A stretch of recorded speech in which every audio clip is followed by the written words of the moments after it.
Fuera de Juego, el programa de Daniel Lenz, un equipo periodístico para analizar la realidad local y provincial, periodismo de opinión e investigativo, para poner blanco sobre negro en los temas de Entre Ríos y el país. Fuera de Juego.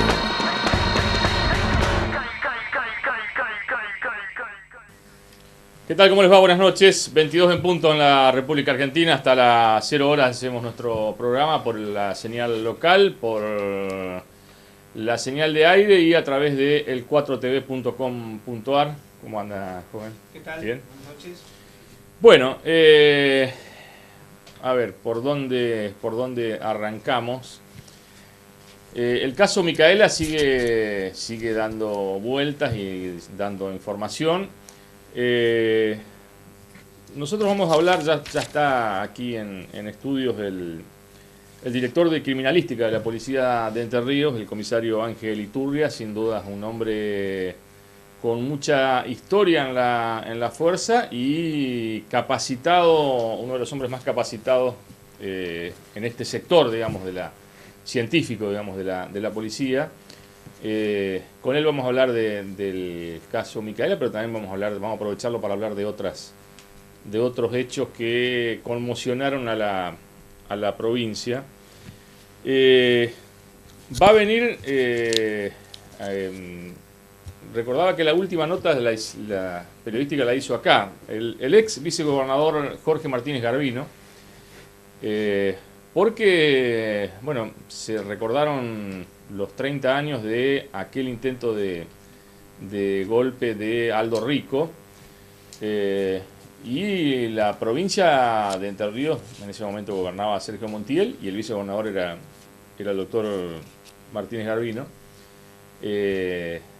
Hubo particularidades muy interesantes, digamos, ¿no? Que no estuvieron tan lejanas de lo que sucedía en Buenos Aires, digamos, ¿no? Va a estar Héctor Maya, el ex senador nacional, para hablar de la realidad del peronismo, pero también obviamente vamos a hablar de temas judiciales, vamos a hablar del caso Micaela. Yo creo que tiene que haber sido el único referente político que salió a respaldarlo al juez Rossi, ¿no? Públicamente, ¿no? Yo no recuerdo otro, creo que no hubo otro referente con algo de historia. Y vamos a hablar, también vamos a analizar la realidad política provincial y de qué está pasando en la opinión pública con Carlitos Delgar. No sé si tiene algo que ver con usted. Bastante parecido. Un poco más de pelo tiene. ¿Sí? Bueno. Hoy se conoció el discurso de Claudia Misahuac, la presidenta del Superior Tribunal de Justicia. Digo se conoció porque sorprendió a todos que la titular del alto cuerpo decidiera no hacer la ceremonia y leer el discurso institucional anual. O sea, sería algo así como que el intendente de acá de la ciudad diga no voy a dar lectura de mi informe anual, digamos. Se lo mando por correo electrónico. Claro, se lo mando por correo electrónico. Y el tema es que nadie dijo nada. O sea, el diputado Keneteman, ante una pregunta concreta que le hicimos la semana pasada, dio una respuesta. No más que eso. O sea, del oficialismo nadie dijo, me preocupa, estas cosas no pueden suceder. Yo lo que veo que por allí se van haciendo natural cosas que no es normal que suceda, digamos, ¿no? O sea, y la doctora Misahuac dijo, en función de lo que pasa con el caso Micaela, estamos todos acongojados, en consecuencia no voy a dar mi discurso. Yo realmente no. Más cuenta tiene garantía. Claro, yo no sé si le tienen miedo a que alguien le vaya a preguntar algo. Cuando vino yo realmente no. Vos sabés que no. Me cuesta entender de que haya una lógica y me parece una vergüenza, digamos, ¿no? Me parece una vergüenza e insisto, todavía estoy esperando de que alguien del oficialismo diga esto no debe ser así, digamos, ¿no? Y no he escuchado una palabra, ni una palabra de nadie del oficialismo. Te decía que cuando estuvo en Gualeguaychú, hace 15 días atrás, más o menos, para interiorizarse sobre el proyecto de hacer el edificio de tribunales en un predio del municipio que está en Seimol, Brasil, tampoco dio conferencia de prensa. O sea, la prensa local no tuvo en ningún momento acceso a ella. Bueno, pues eso de última una vez. O sea, yo coincido con vos de que, no pasaba antes que debería suceder, pero bueno, yo creo que de Uribarri para acá hubo que acostumbrarse a que ni el gobernador sí, bueno, en realidad aquí ninguno de sus alrededores, claro, o sea, siguiendo esa línea absurda, digamos, nadie da explicaciones de nada, digamos. Entonces, seguimos así. Obviamente no se refirió a ninguno de los cuestionamientos últimos que venían apareciendo. La doctora Misahuac, ¿no?, dice que ha sido un año difícil, digamos, el año pasado. No dijo nada de los juicios políticos, no. Habló esto de que quienes tenemos la responsabilidad de la conducción del Poder Judicial estamos obligados a hacer efectivas medidas de transformación continuas independientemente de que existan otros funcionarios en los demás poderes de los estados nacional, provincial, etc. Y habló, eso sí, de la cuestión de las cárceles, ¿no? Dijo: persiste nuestra preocupación por la realidad carcelaria y el superlativo aumento de su población. Es urgente contar con una nueva unidad penal y disponemos del compromiso del gobernador para avanzar este año. Hoy pedí las estadísticas. 1974 en Entre Ríos había 447 presos. 30 años después, en el 2004, el número trepó a 1010 presos. 10 años después, 2014, la cifra de reclusos ascendió a 1262. En el 2016, o sea, 2 años después, pasó de 1262 a 1751, casi unas 500 personas más, y en la actualidad son 1818. La cantidad de personas privadas de libertad, comprendiendo condenados y procesados. O sea, revientan, digamos, a las cárceles, revientan. Carcelarias que son, en el caso de Gualeguaychú, la unidad penal número 2 fue construida en 1890. Fue ayornada a través del tiempo, sí, pero digamos, son cárceles que no recuperan a nadie, encima es de máxima seguridad, ¿no? Sí, sí. Bueno, ¿qué tenemos por acá? Bueno, el lunes pasado ya habíamos hecho un adelanto de lo que está sucediendo en el parque industrial con la aceitera Entre Ríos Crushing y el sindicato de aceiteros. Ya la protesta gremial superó los 50 días. Es algo inédito en la historia gremial de Gualeguaychú, donde un sindicato haya paralizado literalmente una empresa durante 50 días. Ahora, Entre Ríos Crushing necesita resolver el problema gremial este mes, de lo contrario se vería obligada a cerrar la planta. Está compuesta por la planta procesadora de soja, que hace harina de soja y aceite desgomado, que es el aceite crudo que luego se vende a la industria de biodiesel, ¿no? Y a su vez tiene otra unidad productiva, que la está por inaugurar en breve, que es un molino de alimento balanceado. Es totalmente automatizado, solamente se necesitan entre 6 y 7 operarios. Esos operarios lo único que hacen es recibir la bolsa de la cinta transportadora y cargarla al camión, nada más. Después todo computarizado. Ahora, ¿cuál es el problema? La empresa despidió a 14 empleados con un proceso de ajuste, debido a que el gobierno nacional le subió las retenciones de harina de soja. Eso le restó rentabilidad. El balance de la empresa en 2016 dio negativo. Es una empresa que tiene, digamos, socios uruguayos y argentinos. Claro, entiendo que había ganado en el 2015 y lo que había ganado lo perdió en el 2016. Estamos en plena cosecha de soja en este momento y es el instante donde el Entre Ríos Crushing empieza a acumular materia prima para luego empezar a procesarla y cumplir con los compromisos internacionales. Es una empresa que exporta a países de América Latina, a países asiáticos. procesa el 30% de la soja que se produce en el departamento de Gualeguaychú. En este momento el departamento vive una cosecha récord de 1 millón de toneladas, tal es así de que se va a prolongar la cosecha hasta mediados de marzo por la falta de camiones. De ese millón de toneladas, el 30% se le da valor en origen en esa planta, ¿no? O sea, ¿qué es lo que sucede? Esa soja hoy se está yendo a otro lugar, al puerto de Rosario, Capital Federal, es decir, la producción de Gualeguaychú la está capitalizando otra provincia, digamos, ¿no? Sí. Y a su vez se corre el riesgo de que al cerrar la planta procesadora de soja, queden sin trabajo entre 30 a 40 personas que están en la parte administrativa. La cuestión es acá que la empresa tuvo que reducir un 30% su planta. Largó un retiro voluntario a fines del año pasado, no tuvo el resultado esperado. Ese retiro fue al 100% de la planta laboral, sí, solamente 5 se con una oferta interesante, digamos, ¿no? Sí. Entonces, en enero despidió a 17 personas del sector productivo. Una decisión que no fue muy fácil para la empresa porque estamos hablando de operarios de 7 años de antigüedad que la empresa invirtió mucho dinero en capacitarlo, porque Entre Ríos no es como Santa Fe, donde hay una tradición de industria aceitera. Acá la aceitera más vieja que había era de Lucas González, pero con un sistema de extracción viejo. Esto es por solventes, mucho más moderno. Luego intervino la Secretaría de Trabajo, dictó la conciliación obligatoria, esa conciliación fracasó y en el proceso hubo, o sea, empezó la violencia, digamos, ¿no? Sí, a mí me preocupa, vos sabés que a mí lo que me preocupa es cuestiones que la justicia no avanzó nada.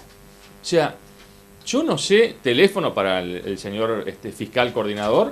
Está investigando claro, por acá, digamos, los aprietes están a la orden del día. Acá se tiroteó la casa de una empleada administrativa que se tuvo que cambiar, se tuvo que ir de la casa. O sea, porque hasta le pusieron el cartel, ¿cuándo te vas a ir algo así, no? O sea, el sindicato enseguida salió a desmentirlo por gacetilla de prensa, pero es cierto que hoy los gerentes, y tienen las pruebas, están siendo perseguidos por los sindicalistas, hasta inclusive en su casa, digamos, en su casa le están haciendo guardia. Ahora, sindicalistas que andan a la luz del día armados, o sea, yo no sé de dónde salieron, digamos, o sea, ¿cuál es la historia mafiosa de los personajes? Más allá, digamos, de la cuestión del reclamo, que me parece que hay que llegar a un punto de acuerdo, pero de ahí a la patoteada mafiosa, muchacho, a mí realmente, o sea, me parece que no estamos en la época de López Rega, me parece, ¿no? Bueno, la cuestión es que ha sido tan grande el grado de deterioro entre la patronal y ese sector de los empleados que la empresa dijo, muchachos, no lo tomamos. Eso es irrenunciable. El que quiera entrar a la empresa a trabajar, que trabaje, pero los que están despedidos, no lo vamos a volver a tomar. Entonces las negociaciones llegaron a un punto muerto, se intentó destrabar a través de la Federación, del Sindicato de Aceiteros a nivel nacional, pidieron intervención en el Ministerio de Trabajo de la Nación, y hasta ahora no, o sea, la empresa está totalmente sola en esto, ya empieza la industria aceitera. Claro, porque ese es el otro detalle, digamos, o sea, y el poder político, o sea, ¿qué pasa con el poder político? O sea, acá no hubo una reacción del intendente de la ciudad. ¿Por qué, digamos, o sea, no es importante una empresa, digamos, que para el andamiaje económico de la ciudad? O sea, no consideran, yo no, y creo que Piaggio ya lleva 1 año y 3 meses, digamos, o sea, en la gestión. No hubo ningún tipo de contacto, tampoco hubo contacto, entiendo, con los legisladores. O sea, creo que hubo un contacto con Guastavino, pero Guastavino no está en el oficialismo hoy por hoy, o sea, ¿y los legisladores oficialistas? O sea, ahora... Y Bordet, digamos, entiendo que se reunieron con... Cuando vino Gualeguaychú hubo un intento de... Hubo un intento, sí, pero no hubo reunión, porque hubo una reunión prevista que se frustró, digamos, porque por un viaje urgente que tuvo que hacer Bordet. Entiendo que se reunieron con el ministro Mauro, no te soluciono nada, Uribarri, no sé para qué estoy, digamos, o sea, porque yo no sé si que me pareció, digamos, un movimiento más allá de que sea el jefe natural del secretario de Trabajo, Oscar Bala, que tiene muchos años de gestión allí. Yo no sé cuándo van a entender, digamos, o sea, los representantes que el señor Mauro Uribarri está ahí porque es el hijo de, no sirve para nada, digamos, o sea, no sé cuándo, los que se reúnen, o sea, ahí estaba viendo que está previsto una reunión, ¿no? Bueno, ministros y carteras. Este martes será el encuentro clave con los gremios docentes y las autoridades de la provincia. Yo no sé, ¿te imaginas? Yo secretario de ACMER y me lo ponen a Mauro Uribarri enfrente, arranco puteando, digamos, después vemos qué hacemos, digamos, pero o sea, yo espero que Bordé se dé cuenta de que tiene un inútil allí, digamos, ¿no? Pero bueno, la cuestión, para ir cerrando ya el tema, es que la única intervención enérgica en este conflicto fue de las entidades gremiales, entre ellos el director de la Sociedad Rural de Entre Ríos, Walter Feldkamp, que intentó mediar entre el poder político y la empresa y el sindicato para poder levantar esta medida de fuerza que ya empieza a afectar a 700 transportistas y a empresas tercerizadas, como por ejemplo hay una empresa que tiene 2 empleados en este momento sin trabajar, que era la que se encargaba de llenar los hilos bolsas, ¿no? Para ir haciendo acopio de soja a la planta. Estamos hablando de 700 familias por lo menos que van a haber reducido su ingreso, porque no, en el caso de los transportistas no van a poder trabajar con esta empresa. bien, presentación, pausa y después aquí con nosotros el director de Criminalística de la Policía de Entre Ríos.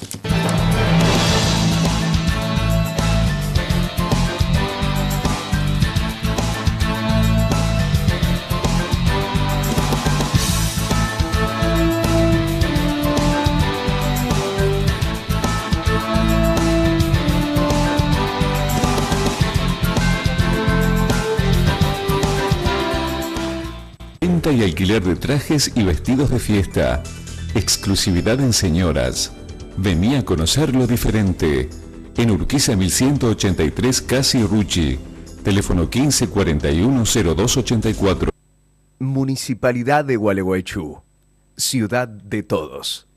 La Guaí, un lugar privilegiado junto al río. Los conductores se visten en elegantes. Venta y alquiler de trajes. Trajes de etiqueta, hombres y niños.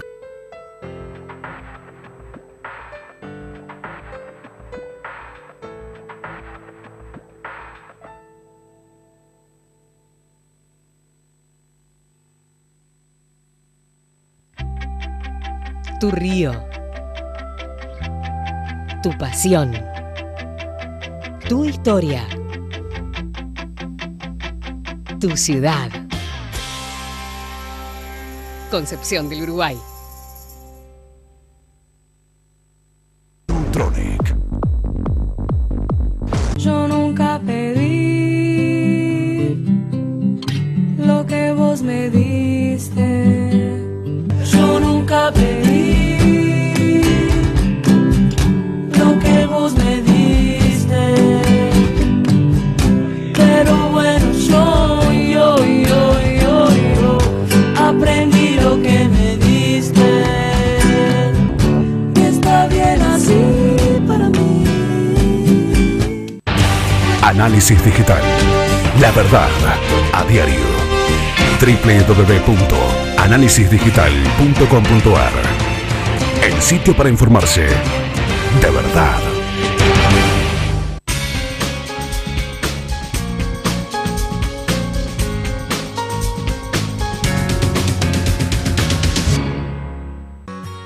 Empecemos por casa, siempre hay algo por hacer. Lavá y cambiá el agua del bebedero del perro todos los días. Reemplazá el agua por arena húmeda en floreros y plantas acuáticas. Evitemos el mosquito. Un mismo horizonte. Gobierno de Entre Ríos. Cocina integrada, cocina separada, empapelado, sillón, sillón en L, tina, jacuzzi, alfombra, alfombrita, pintura fresca, tele que parece cine, parrilla, juego de jardín, pileta con deck, pileta con venecitas, pelo pincho, balcón con plantas, casita en el árbol para el perro, vestidor, portero con visor. Tu casa, como vos quieras. Pedí tu préstamo hasta 150.000 pesos en la app NBR Móvil o hasta 500.000 en sucursales. Préstamos para renovar tu casa. Préstamos personales. Nuevo Banco de Entre Ríos. Acá, para vos. Vení a Villaguay, vení al centro de tu provincia, para estudiar, para trabajar, para producir o simplemente para pasarla bien. Villaguay, polo educativo y de producción. termas y un marco imponente. Villaguay, centro de Entre Ríos.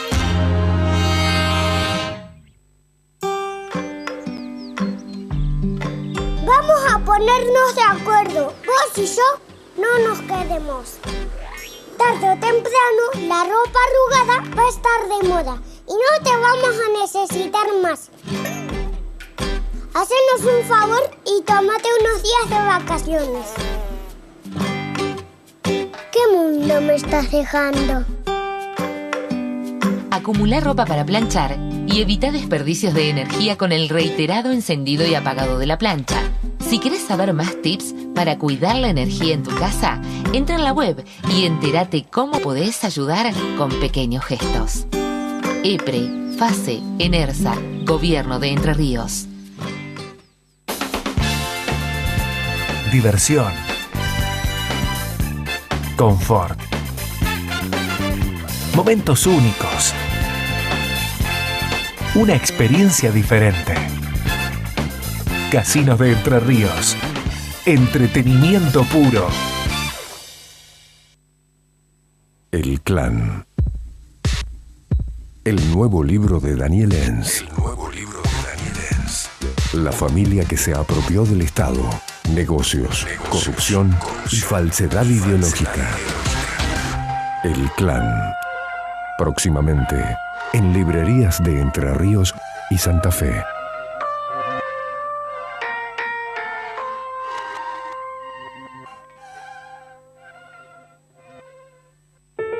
Las veredas rotas son un problema para todos. Si la vereda está rota te podés caer, tenés que bajar a la calle para cruzar, y es aún peor para los niños y los abuelos. Ahora la municipalidad te ayuda a reparar o construir tu vereda. Consulta facilidades, promociones y plazos. Programa Municipal de Arreglo y Construcción de Veredas. Acércate a Carriego 380, teléfono 422-0901. Atención de 7 a 13 horas.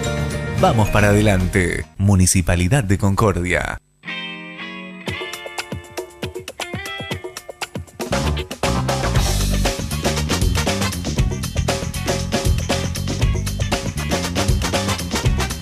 Pueblo Belgrano. Te va a encantar. En Red Mutual descubrí un mundo de beneficios, ayudas económicas, hasta 250.000 pesos, subsidios y mucho más. Red Mutual, la mejor red de servicios.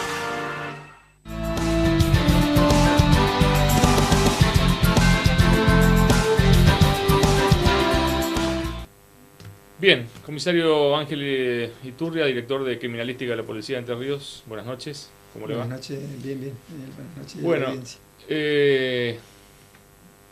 obviamente el caso de Micaela García sigue concitando buena parte de la atención periodística, ¿no? Y en esto Criminalística siempre tiene un rol preponderante, digamos, ¿no? Vamos por cronológicamente, digamos. Ustedes lo primero que encuentran es, o lo primero que peritan es el auto, digamos, ¿no?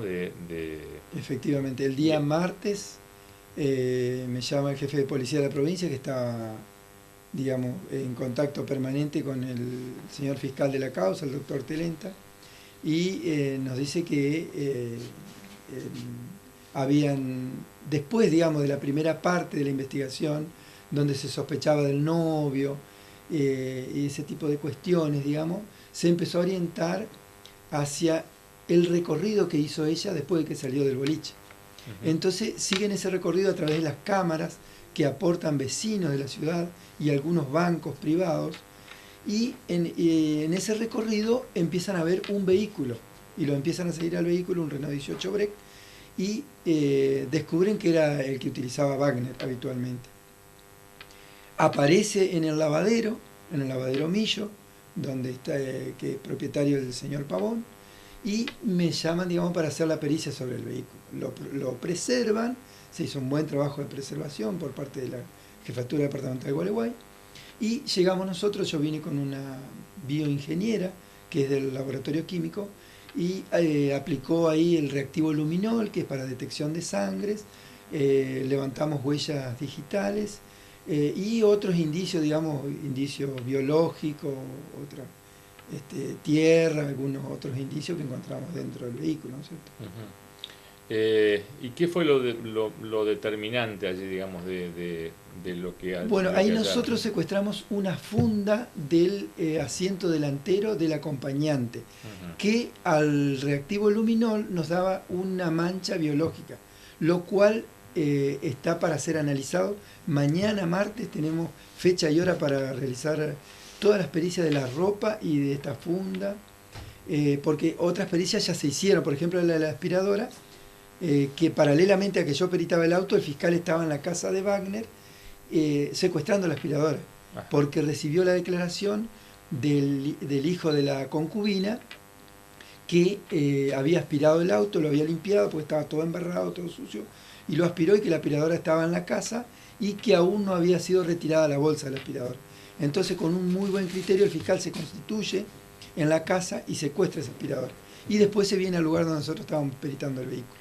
Y entonces me mandan a Paraná los 2 días, porque yo participé en algunos rastrillajes que también estuvimos organizando ahí, junto con la gente de operaciones, y me vengo a Paraná a peritar bajo la anuencia del fiscal y de los defensores, digamos, por un futuro imputado. Mientras tanto no había aparecido Wagner, nada, lo estaba buscando, y nos ponemos a peritar la aspiradora. ¿Y qué encontraron allí? Bueno, ahí encontramos tierras, encontramos vegetales y encontramos muchos pelos. De esos pelos nosotros comparamos con pelos de Micaela que había en una mochila donde ella tenía preparado ropa para traer a Concepción del Uruguay o a Colón, donde ella vivía. ¿Por qué no usamos la almohada? Porque ya estaba durmiendo su mamá, porque estaba en el departamento. ¿Por qué no usamos la colita o el peine? Porque la habían utilizado para los perros rastreadores, ¿sí? para buscar a Micaela. Entonces buscamos de esa mochila, cotejamos y nos dio que los pelos de la aspiradora y algunos del auto coincidían con los de Micaela, ¿sí? Lo cual después confirmamos con el hallazgo del cuerpo también. También se peritaron esos pelos. Vegetales que había en la aspiradora, me decían, yo tengo 2 biólogos en criminalística, me decían que llamativamente había coexistencia de varias especies de vegetales, hojas y semillas, que coexistían y coincidían. Los del lugar del hecho, que cuando nosotros encontramos el cuerpo, levantamos del lugar para hacer polen también posteriormente, levantamos los lugares del hecho, y los de la aspiradora. Comparamos y nos daba el mismo tipo de vegetal. Entonces situamos el vehículo en el lugar del hecho y situamos a Micaela dentro del vehículo, por los indicios de la aspiradora y por los del auto. ¿Rastros de sangre en el auto no? Mañana se va a hacer todo lo que es indicios biológicos, digamos. En el día de mañana se va a peritar. Y también todo el resto de muestras que levantó el forense y levantamos nosotros con hisopo, que van para ADN. Sí, hay un montón de cosas que van para ADN. Todo lo que son pelos con bulbo va para ADN, digamos. Todo eso va, todas esas muestras van para ADN. El equipo de genética forense del Superior Tribunal de Justicia. Y ustedes después, digamos, o sea, usted observó, digamos, estuvo cuando encontraron el cuerpo. O sea, pudo llegar, digamos. Claro. Después, claro. O sea, nosotros estábamos en el lugar donde se hallaron las prendas, claro, que lo hallan unos jóvenes que estaban buscando junto con la policía. El camino era un camino no transitado. Sí, o sea, los perpendiculares. ¿Qué distancia había, Iturria, de ese lugar donde aparece la otra sandalia y el short de la piba al lavadero? hasta el árbol donde se encuentra el cuerpo? 10 kilómetros por lo menos. 10 kilómetros. Desde la ruta 12 hasta el lugar del hallazgo había 8 kilómetros y medio. Nos medimos con la... Bueno, tenemos la posición geográfica, digamos, satelital. Sí. Por los GPS, pero contamos con el vehículo. ¿Por qué entiende usted, en función de su experiencia, por qué entiende que hizo eso, digamos? O sea, para intentar despistar, digamos, o sea, ¿a cuenta de qué arrojó? Para mí él buscaba un lugar seguro de donde desprenderse del cuerpo, un lugar donde no hubiera gente alrededor, no hubiera vivienda, y emprendió una loca carrera hacia el oeste de la ciudad, ¿sí? noroeste y digamos hacia el lado de Victoria. En ese camino de tierra pasó por el cartódromo y buscaba un lugar. Ese lugar, si no lo encontraban los perros, nosotros no lo íbamos a encontrar. Ese lugar era 8,5 kilómetros. Nosotros hacíamos una concesión por día más o menos. Era complicadísimo llegar hasta ahí, 8,5 kilómetros. Nos iba a llevar un montón de días, digamos, hasta llegar hasta ahí, ¿sí? Y bueno, llega a nosotros estábamos en el lugar del hallazgo de las prendas y me dice el jefe, saca tu equipo en forma subrepticia, porque estaban todos los medios, estábamos cortando el pasto para buscar ahí en el lugar, y dice que el perro rastreador encontró el cuerpo. Así que nos vamos a la ruta 12, ahí nos juntamos con el fiscal, el jefe y el equipo de criminalística, y ahí nos dirigimos por el camino de tierra de ruta 12, 8,5 kilómetros hasta el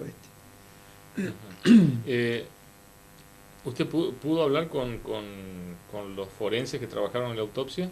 Sí, con el doctor Aguirre, sí. ¿Y cuál es el cálculo de la muerte, digamos? ¿Hay un horario, digamos? O sea, si, en el sentido de, le pregunto, si la joven fue asesinada en algún lugar y trasladada allí o asesinada donde fue encontrada. Bien, no se puede tener exactitud. Yo accedí a un informe que supongo que el área de prensa del Superior Tribunal de Justicia, que habla de la autopsia, digamos, y dice que la muerte fue el 1 de abril. No expresa horario, no es específica, digamos. Y habla de las lesiones que se encontró, y habla de la asfixia por compresión mecánica de las vías aéreas. Mecánica puede ser mano, puede ser una cuerda. O sea, se entiende que fue una cuerda. Es lo que dice, creo que es lo que declara después Wagner, digamos. Claro, que le echa la culpa al otro, incluso. Sí. De la otra persona hasta el momento no tenemos indicios. Mañana se perita toda la ropa y el resto de los pelos, así que bueno, estamos esperando a ver si podemos llegar a tener algún otro indicio de otra persona, de la otra participación. El perfil criminal de él era actuar solo, amenazar y llevar. O sea, de hecho, debe haber habido violencia porque por algo ella pierde la sandalia, digamos, ahí en la ciudad. Ahí debe haber habido violencia, digamos, cuando... y en nuestra hipótesis, por la experiencia, lo debe haber hecho dentro del vehículo, digamos, a la violación. Y después, claro, a lo mejor se le va las manos, le produce la muerte y después busca un lugar a donde podría esconder el cadáver, y por eso va hacia ese lugar. Una vegetación alta había, o sea que de la calle no lo iba a ver nadie, ni alguien que pasaba en caballo, ni en carro, ni en tractor, porque estaba a 20 metros más o menos de la calle de tierra, y debajo de un árbol, de una acacia, y en un pastizal altísimo en el lugar. Y a su entender, digamos, ¿por qué no enterró el cuerpo? ¿Por qué considera usted que no enterró el cuerpo? Y porque buscan algo fácil, digamos. Yo sé que había una pala que estaba en el vehículo, que esa pala después la encontramos en el lavadero, que la estaban usando para hacer una canaleta, pero para mí buscó un lugar, digamos, algo fácil, como en el caso Rosenbrock en el año 89, digamos. Bueno, él ni siquiera la enterró, le ordenó a... Claro, que quedó una partecita, una mano creo que quedó afuera de Úrsula, y los ¿no? pelos, y ahí escarbaron los perros y ahí la encontraron, digamos, de un señor que pasaba con un carro en el lugar. Estamos hablando de un caso de diciembre del 89. Diciembre del 89, exactamente, sí. ¿Le dijo algo? Porque uno, y ustedes saben, digamos, como los forenses, de que los cuerpos hablan, ¿no? Sí. ¿Cuál fue el impacto que usted tuvo, digamos, al ver el cuerpo, digamos? O sea, porque usted lo vio arrojado, digamos, se lo vio tirado bajo el árbol, digamos, ¿no? Y a mí me dio la impresión, primero, de la violencia por las prendas, digamos, que había desgarros en las prendas, digamos. O sea que hubo mucha resistencia de la víctima, ¿sí? Y bueno, hasta podríamos hablar de una relación post-mortem, digamos, una cosa así, También, digamos, Sí, o sea, hasta lamentablemente, ese nivel sí. de perversidad. Sí. Y físicamente, bueno, no sé, ¿usted lo vio a Wagner? No, por fotografía nomás. Ajá, pero no en cuanto a su contextura porque física. lo llevaron a Federal enseguida, incluso yo quería tomarle una ficha palmar y no tuvimos tiempo ese día, porque cuando yo regreso del lugar del hecho, que trabajamos como unas 4 horas, regreso como a las 13 horas, ya lo llevaban a Federal. Yo sé que por allí, bueno, hay pero gente él que dice puede... que cuando estuvo preso lo primero que hacía gimnasia, pidió unas pesas, y o sea que físicamente él buscaba como conservarse. Yo sé que por allí puede haber alguna pregunta que puede molestar a alguien de la audiencia, digamos, pero hacen también a la crónica periodística, digamos. O sea, pregunto, ¿el cuerpo de Micaela estaba muy deteriorado cuando fue encontrado? Sí, ya estaba, digamos, comido por larvas y fauna cadavérica, digamos, sí. Los pelos desprendidos, por eso no se lo muestra el cuerpo a los padres, porque ya era irreconocible prácticamente. El forense nos dijo que se le había desprendido la epidermis. Veo que la piel es una membrana que recubre exteriormente el cuerpo humano, compuesta por 2 capas, la epidermis, que es la superficial, y la dermis, que es la más interna. Entonces la capa superficial, la epidermis, la había perdido, por eso no pudimos identificarla por los tatuajes, porque están en la epidermis, entonces se había eliminado y no pudimos ver los tatuajes. Claro, el cuerpo fue encontrado a casi una semana. Exactamente, una semana. Y bueno, las condiciones climáticas, el calor, eso acelera bastante la putrefacción. La descomposición. Y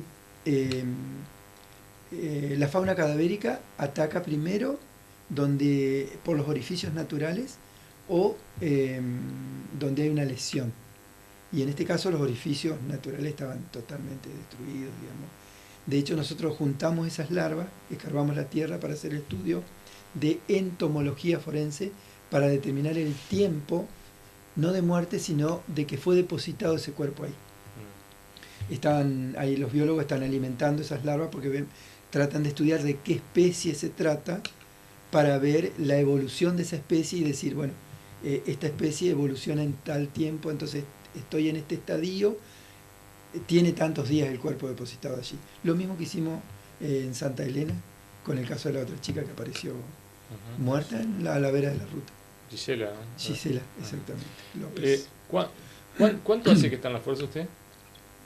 33 años. ¿Y cuál fue el caso que más le impactó? Digamos? Y el primer caso, el de Rosenbrock, digamos, ese fue el caso que más... Sí. Claro, recordemos a la audiencia, yo lo he escrito muchas veces, pero era una joven de 16 años que Rosenbrock, que era un loco, era un loco de la guerra. Sí. Lamentablemente, este loco de la guerra podía pasearse con granadas por la calle y todos lo festejaban. Iba digamos, a boliche Las Piedras con calzado, con armas. Sí. Invitó a esta chica un día a su departamento, ubicado frente a la sede de la Policía Federal de Paraná. Sí. Y la mató de un balazo en la frente y después la violó. En realidad fue en la nuca. En la nuca, perdón, en la nuca, no fue en la nuca. Pero en la frente tenía el orificio, porque se ve que le ha tomado del pelo y la ha inclinado y le metió, no sé si porque conocía la anatomía o fue casualidad, en el único orificio que tiene la cabeza, digamos, porque es totalmente cerrada, el único orificio que tiene es el orificio occipital. Y por ahí lo metió, porque no encontramos orificio de entrada. El juez lo primero que me pregunta a mí cuando ve la lesión en la frente, me pregunta si era un orificio de entrada o de salida. Y por el bisel, digamos, que nosotros estudiamos en el hueso, era orificio de salida. Y Barzola, que era la otra chica que estaba con ellos, declara que le vio un chichón en la frente. Claro. Y con los días eso se entró en estado de putrefacción y se cayó el hueso y tenía un agujero. Entonces el juez nos preguntaba, y era orificio de salida. Era que el proyectil pegó, rompió el hueso y quedó en los senos nasales. Cuando vamos con el forense, lo estudiamos en la morgue en ese momento del cementerio, le metemos agua a presión y salta el proyectil. Y el arma, él había tirado el cañón, porque es un arma de la marca Brenta, que tenía 2 cañones, un cañón cortito y un cañón más largo. El cañón largo que había usado para el hecho lo tiró. ¿Y nosotros cómo lo descubrimos? Porque la doctora Susana Medina de Rizo, que en ese momento era fiscal, claro, nos dijo, vamos a constituirnos en la plaza, ¿sí?, en Santa Fe y Rivadavia, que él dice que Barzola declaró que tiraba a los focos de color y le tiraba a la plaza. Claro.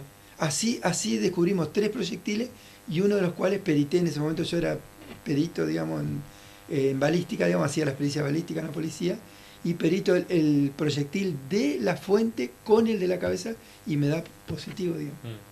Y fuera de ese caso, también usted dice fue el primero, y fuera de ese caso, ¿qué otro caso Y es difícil decir. El caso de Fernanda Aguirre, digamos, lo seguí mucho también, porque yo hice la pericia caligráfica, usted se acuerda del escrito, digamos, y encontré características. De hecho, gracias al cuestionamiento por ahí de los medios, de otros profesionales, fui a la escuela porque yo quería ver si no había copiado el modelo escolar, si el resto de los alumnos no tenían el mismo tipo de escritura.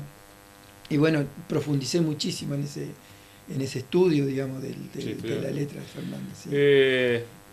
Hace poco estuvo en el caso de esta banda denominada Los Neuquinos, ¿no?, que asoló, anduvo por diferentes lugares, ¿no? ¿Qué fue lo determinante para poder dar con ese grupo que había actuado en varias provincias, ¿no? Sí, lo más importante, Daniel, hoy en día que nosotros tenemos es una base de datos que se llama CIBIOS.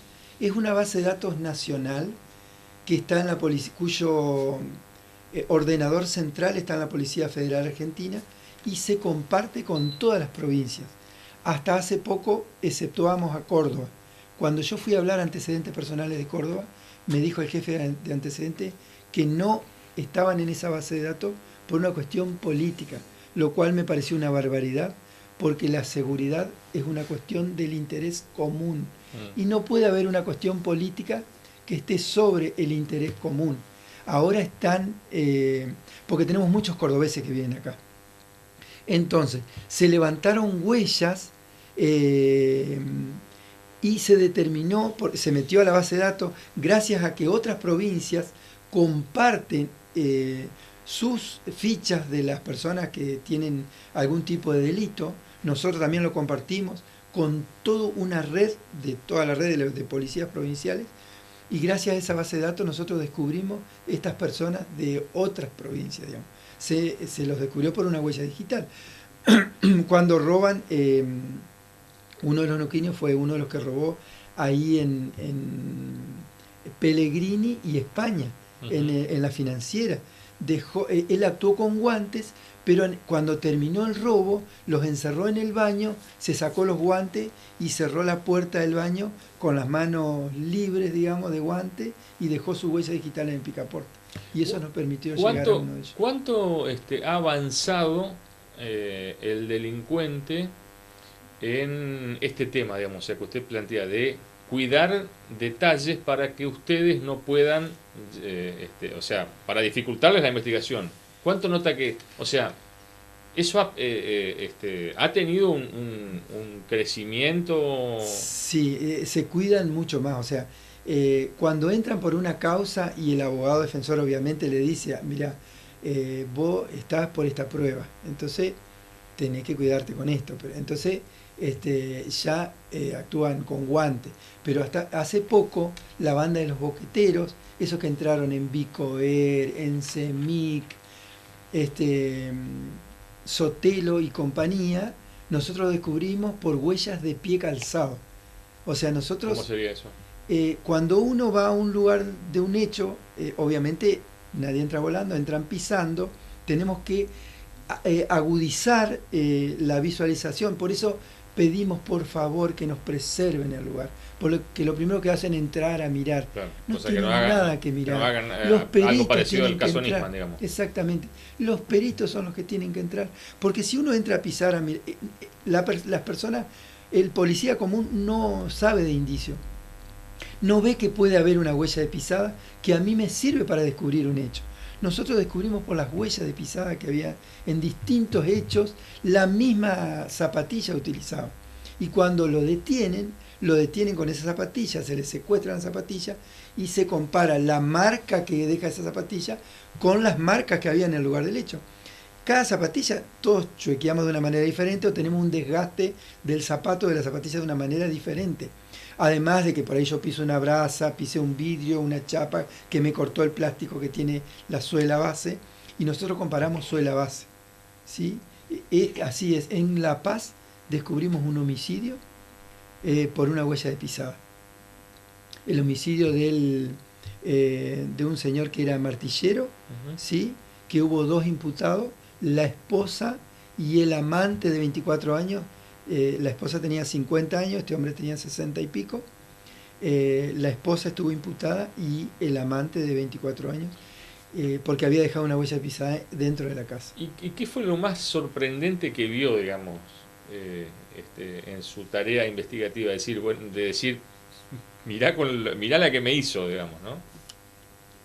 Con que uno se encuentra en el lugar. Sí, algo que lo haya sorprendido en los últimos tiempos.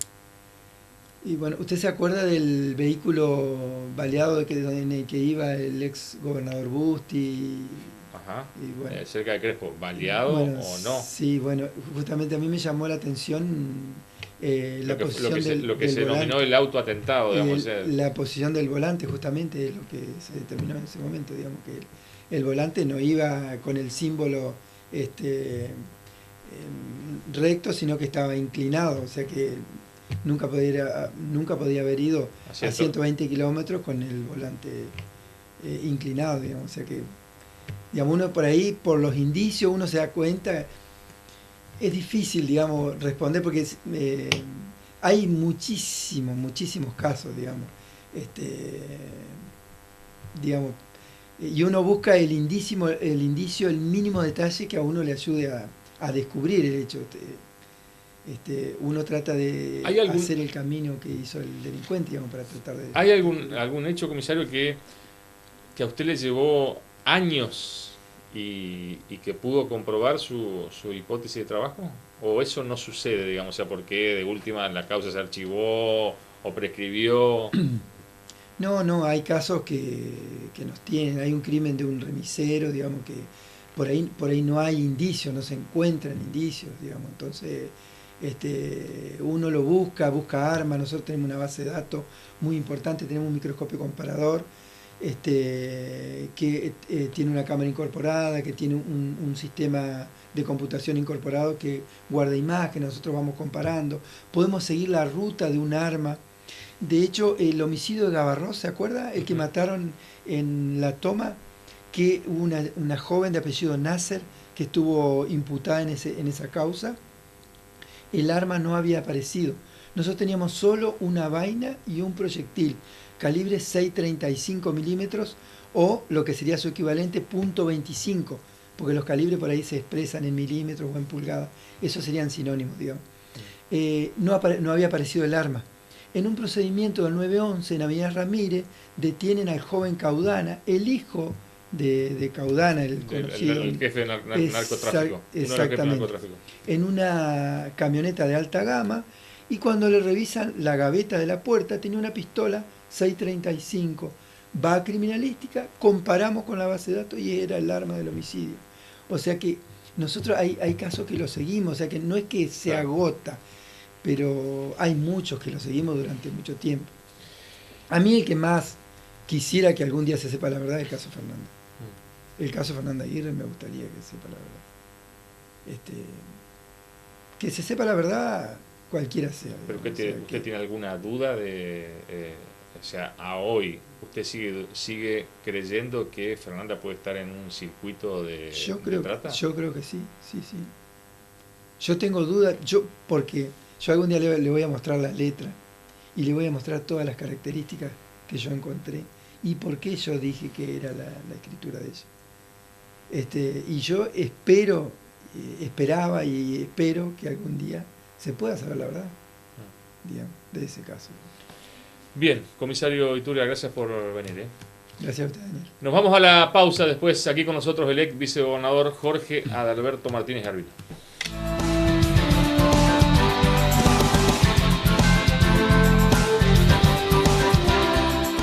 Venta y alquiler de trajes y vestidos de fiesta. Exclusividad en señoras. Vení a conocer lo diferente. En Urquiza 1183 Casi Rucci. Teléfono 1541-0284. Municipalidad de Gualeguaychú. Ciudad de todos. La Guaí, un lugar privilegiado junto al río. Los conductores se visten en elegantes. Venta y alquiler de trajes. Trajes de etiqueta, hombres y niños.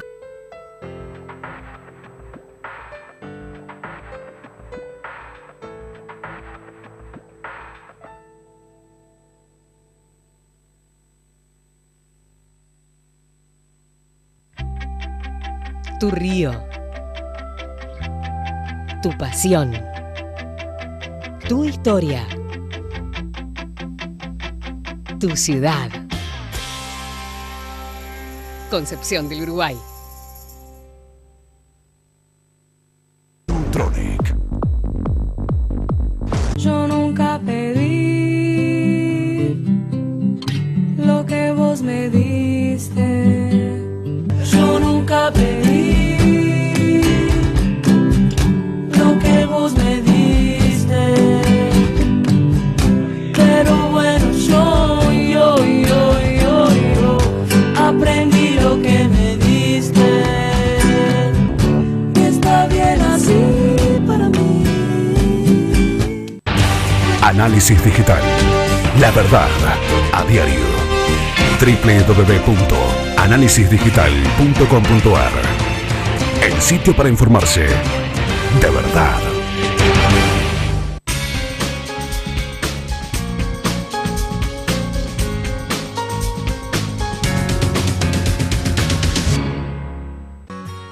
Empecemos por casa, siempre hay algo por hacer. Lavá y cambiá el agua del bebedero del perro todos los días. Reemplazá el agua por arena húmeda en floreros y plantas acuáticas. Evitemos el mosquito. Un mismo horizonte. Gobierno de Entre Ríos. Cocina integrada, cocina separada, empapelado, sillón, sillón en L, tina, jacuzzi, alfombra, alfombrita, pintura fresca, tele que parece cine, parrilla, juego de jardín, pileta con deck, pileta con venecitas, pelo pincho, balcón con plantas, casita en el árbol para el perro, vestidor, portero con visor. Tu casa, como vos quieras. Pedí tu préstamo hasta 150.000 pesos en la app NBR Móvil o hasta 500.000 en sucursales. Préstamos para renovar tu casa. Préstamos personales. Nuevo Banco de Entre Ríos. Acá, para vos. Vení a Villaguay, vení al centro de tu provincia para estudiar, para trabajar, para producir o simplemente para pasarla bien. Villaguay, polo educativo y de producción. Termas y un marco imponente. Villaguay, centro de Entre Ríos.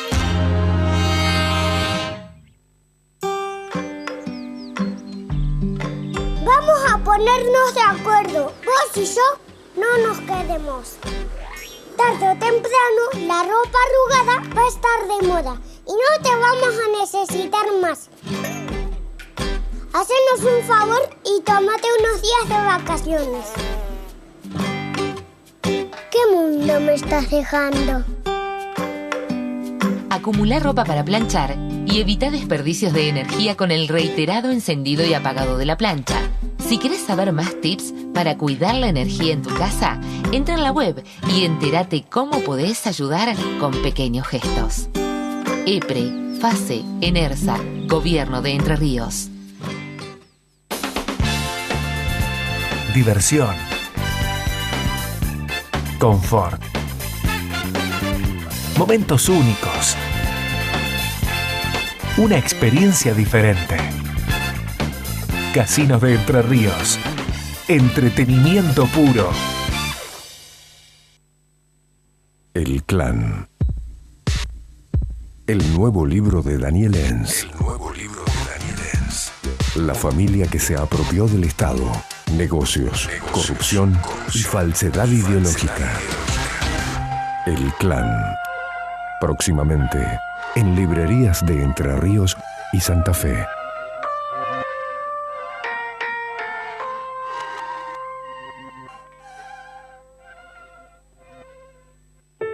Las veredas rotas son un problema para todos. Si la vereda está rota te podés caer, tenés que bajar a la calle para cruzar. Y es aún peor para los niños y los abuelos. Ahora la municipalidad te ayuda a reparar o construir tu vereda. Consulta facilidades, promociones y plazos. Programa Municipal de Arreglo y Construcción de Veredas. Acércate a Carriego 380, teléfono 422-0901. Atención de 7 a 13 horas. Vamos para adelante. Municipalidad de Concordia.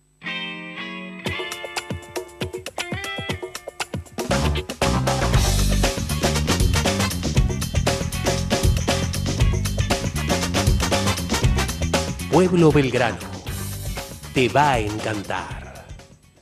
En Red Mutual descubrí un mundo de beneficios, ayudas económicas, hasta 250.000 pesos, subsidios y mucho más. Red Mutual, la mejor red de servicios.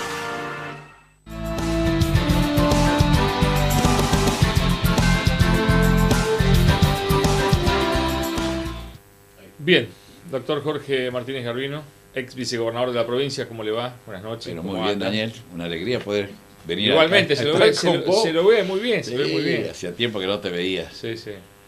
Y seguramente de lo que vamos a hablar en aquellas épocas, me pienso que es cuando vos te iniciabas en el periodismo, ¿te acordás? Yo me acuerdo vos cuando empezaste. Exactamente. Así que debes haber vivido, tal vez en conjunto con nosotros, aquellos momentos nosotros, en la Casa de Gobierno. Sí, estamos hablando de lo que pasó hace 30 años. Ustedes habían arrancado en diciembre del 83 con Sergio Montiel. Así es.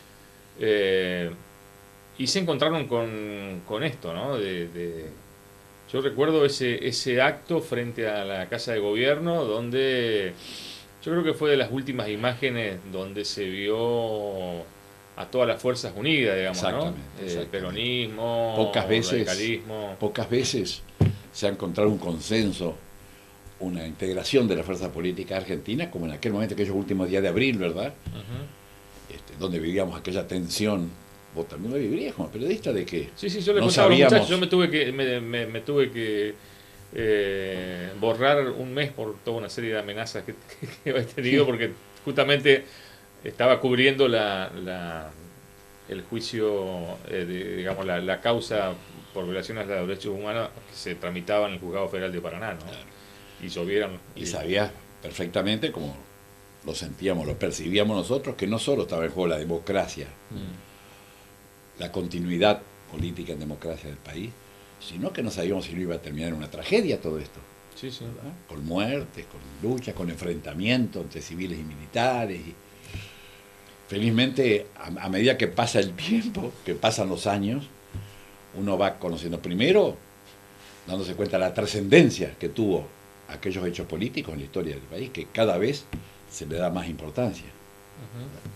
Y cada vez se agiganta indudablemente la figura de Alfonsín, cómo resolvió las cosas, cómo las hizo.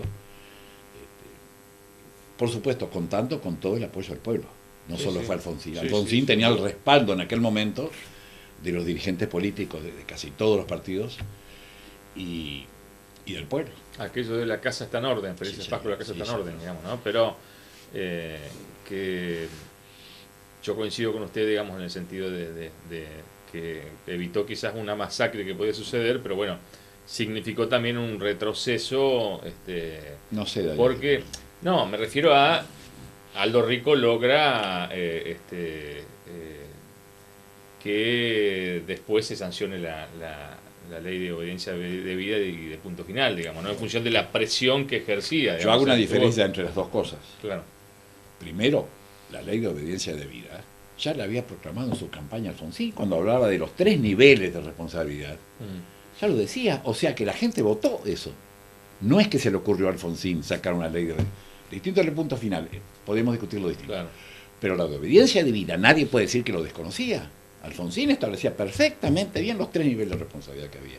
Y se lo votó por eso. Como se lo votó porque denunciaba el pacto militar sindical. Militar sindical, exactamente. Porque muchos que querían el indulto. Claro. Escuchame. Y la amnistía. Oficialmente querían, había sectores del peronismo, sobre todo renovador, que estaban de acuerdo con el proceso, el juicio a la Junta. Pero oficialmente el Partido Justicialista propiciaba una ley de amnistía. Sí, sí. Acordémonos de eso. Sí, sí, sin duda. Doctor, a ver si me ubica, ¿Cómo les transmitió Montiel lo que estaba pasando, digamos, o sea, y lo que podía suceder?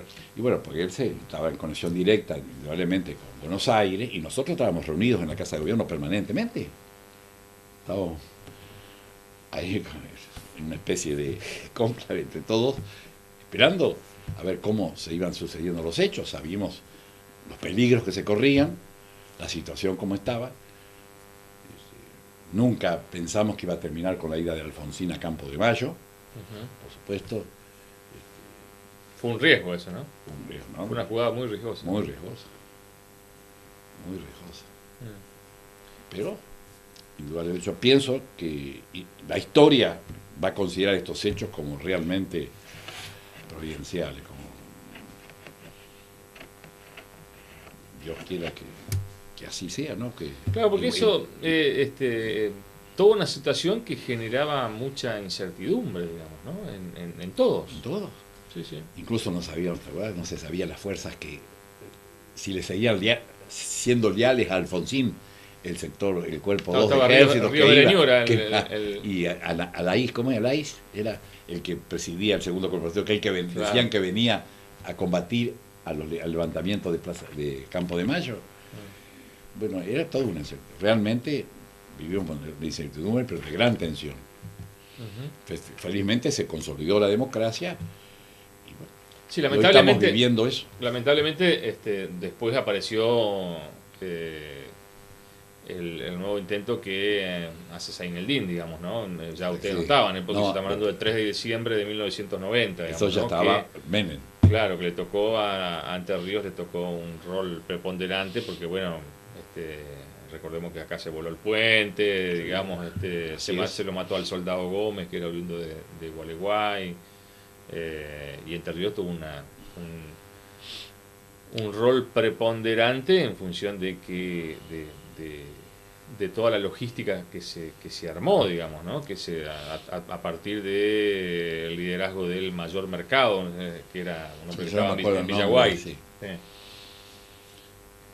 Y realmente que hubo siempre sectores dentro del ejército que se opusieron al proceso, por supuesto, al juicio político y a las penas, a las sanciones, a las condenas.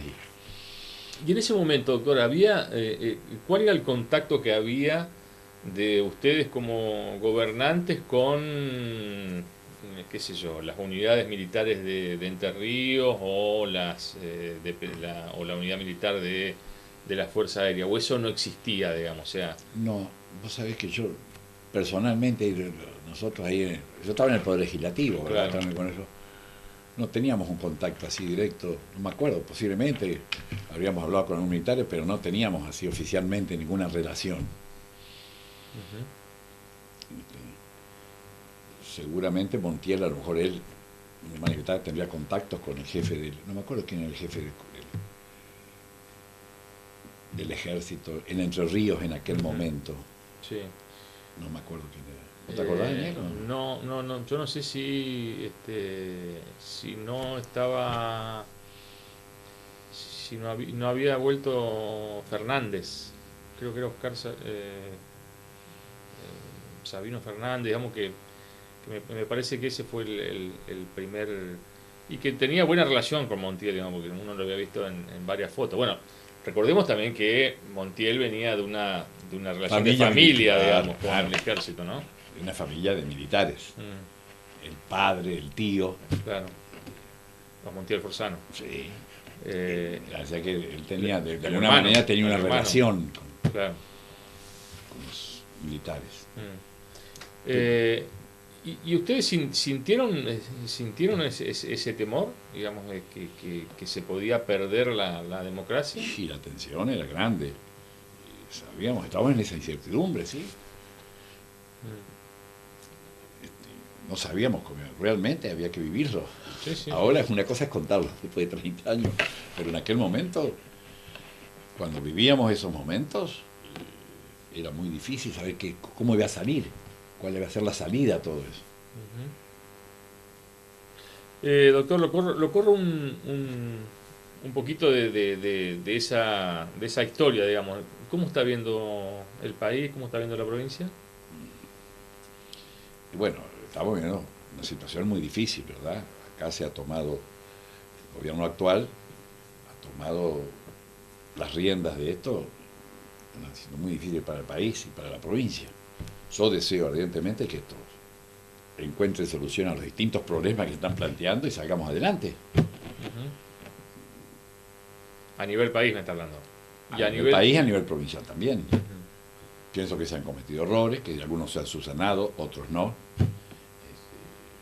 Pero de aquí en adelante tenemos que buscar el consenso, tenemos que superar esta grieta que se llama, esta división que hay. De alguna manera tenemos que superarlo, tenemos que trabajar todos los argentinos, establecer cuáles son las políticas de Estado, y aunque tengamos diferencias, pero no podemos llevarla a una división como la que se está suscitando. Tenemos que tratar de superar eso, buscar consensos. De alguna manera, en el Congreso, en muchas cosas, muchas leyes se han conseguido consensos. Bueno, pero hay otras políticas que hay que consensuar. Sí, uno nota que yo soy gran partidario, por ejemplo, Daniel, de que aquí había que conformar un Consejo Económico Social. Se superarían muchos problemas con eso. Sí, uno nota que el gobierno de Macri comete muchos errores, pero también se ve una obsesión del kirchnerismo por llevar al extremo situaciones que por allí, o plantear situaciones que no son tales, digamos. Están petardeando permanentemente. Pienso, pero hay sectores del justicialismo, del Frente para la Victoria, que de alguna manera han colaborado. Sí. Y de la provincia, ¿cómo ves esa relación el gobernador de Bordet con el gobierno nacional? Bien. Como que no le queda otra seguramente, ¿no? Hay que estar en una gobernación, una situación así, necesita del apoyo del gobierno nacional. Pero lo veo con criterio, lo veo muy moderado, muy prudente, así que tenemos que esperar. Yo pienso que hay que darle posibilidades de que esto avance las políticas de gobierno y se vayan solucionando de a poco los problemas. Está alejado de la política, ¿no? Sí, la política activa sí. Ya pasaron. Ya está con más ganas de descansar, doctor, ¿no? Digamos, y él me decía que hace 6 años que dejó la profesión de médico. 5 años. Después de estar 52 años ejerciéndola. Exactamente. Y en el mismo año que dejé el profesor, dejé un poco la militancia política. Te voy a decir una cosa, yo empecé a militar en política, en el radicalismo, por supuesto, cuando la fórmula del radicalismo era Balbín Frondizi, en el año 1952. Ahí recuerdo que ahí empecé a trabajar en política. Por supuesto, en aquella época pintaríamos paredes, pegábamos afiches, repartíamos sobres con la boleta del partido. Pero en aquel entonces, cuando el radicalismo era uno, ni siquiera se había separado, todavía se había en una Unión Cívica Radical del Pueblo y una Unión Cívica Radical Intransigente, ¿verdad?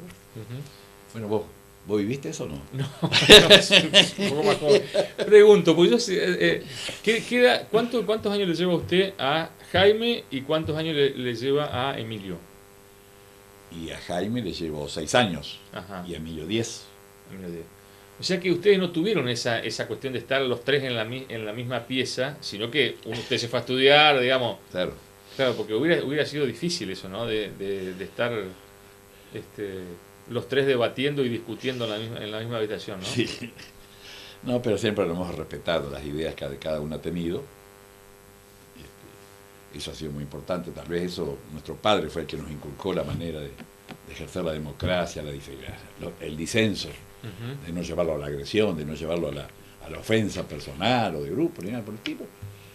Cada uno aceptó y toleró y respetó las ideas del otro. ¿Y a ver, cosa del hermano mayor, ¿cuál era más difícil, Jaime o Emilio? No, difícil no. Y más difícil de convencer, digo, en algunas cuestiones. Sí. No sé, porque a su vez, entre Jaime y yo, están mis hermanos, que murieron los dos, Guillermo y Lucio, que eran mellizos, que estaban entre yo y Jaime. Claro. Y ellos también, bueno, él no era radical, fue candidato a los mecanismos también a senador provincial. Nos hemos distribuido en la familia las ideas. Yo me imagino esas mesas de domingo tienen que haber sido para alquilar balcones, ¿no?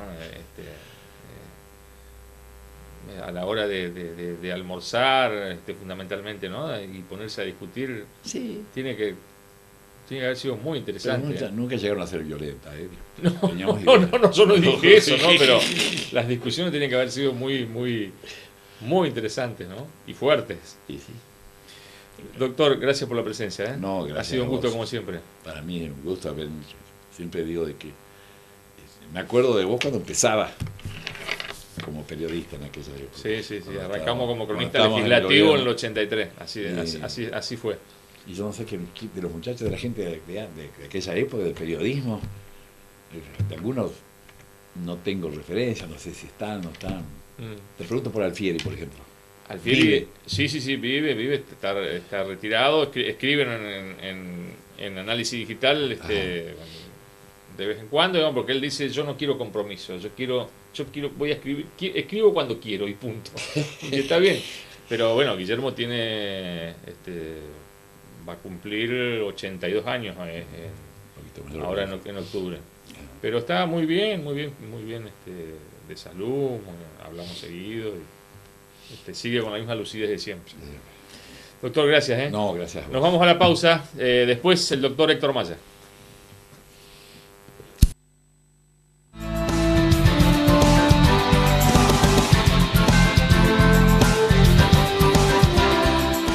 Venta y alquiler de trajes y vestidos de fiesta. Exclusividad en señoras. Vení a conocer lo diferente. En Urquiza 1183 Casi Rucci. Teléfono 1541-0284. Municipalidad de Gualeguaychú. Ciudad de todos.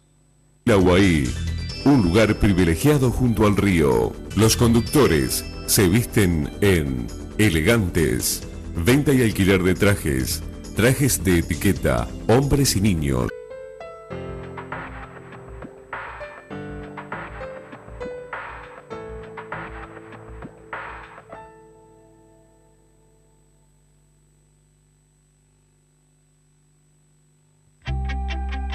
Tu río.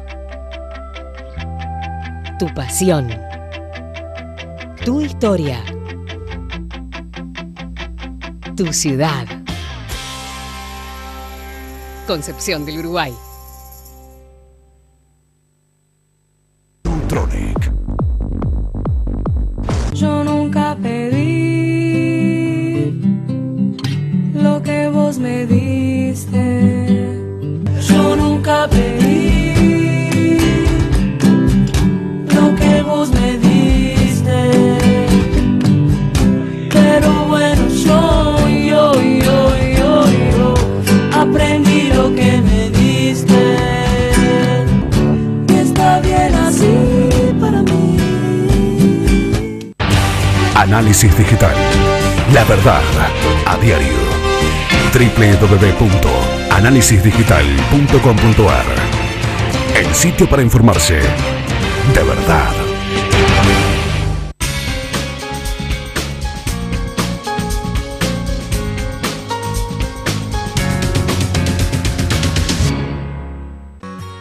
Empecemos por casa, siempre hay algo por hacer. Lavá y cambiá el agua del bebedero del perro todos los días. Reemplazá el agua por arena húmeda en floreros y plantas acuáticas. Evitemos el mosquito. Un mismo horizonte. Gobierno de Entre Ríos. Cocina integrada, cocina separada, empapelado, sillón en L, tina, jacuzzi, alfombra, alfombrita, pintura fresca, tele que parece cine, parrilla, juego de jardín, pileta con deck, pileta con venecitas, pelo pincho, balcón con plantas, casita en el árbol para el perro, vestidor, portero con visor. Tu casa, como vos quieras. Pedí tu préstamo hasta 150.000 pesos en la app NBR Móvil o hasta 500.000 en sucursales. Préstamos para renovar tu casa. Préstamos personales. Nuevo Banco de Entre Ríos. Acá, para vos.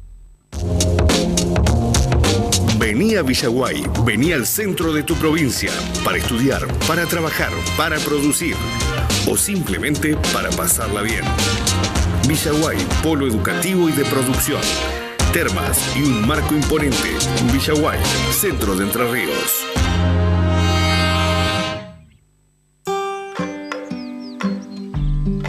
Vamos a ponernos de acuerdo. Vos y yo no nos quedemos.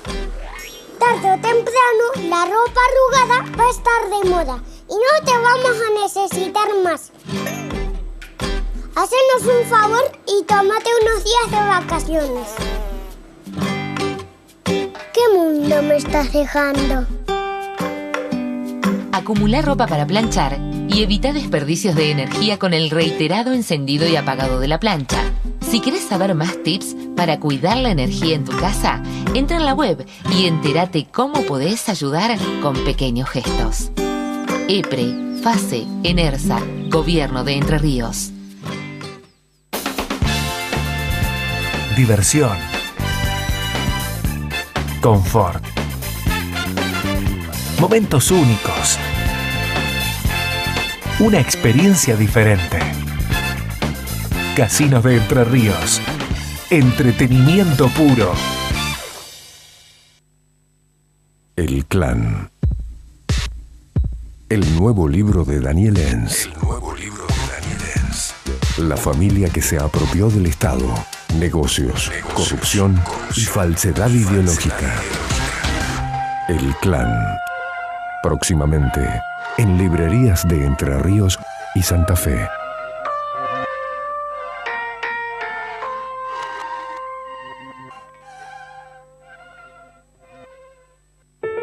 Las veredas rotas son un problema para todos. Si la vereda está rota te podés caer, tenés que bajar a la calle para cruzar, y es aún peor para los niños y los abuelos. Ahora la municipalidad te ayuda a reparar o construir tu vereda. Consulta facilidades, promociones y plazos. Programa Municipal de Arreglo y Construcción de Veredas. Acércate a Carriego 380, teléfono 422-0901. Atención de 7 a 13 horas.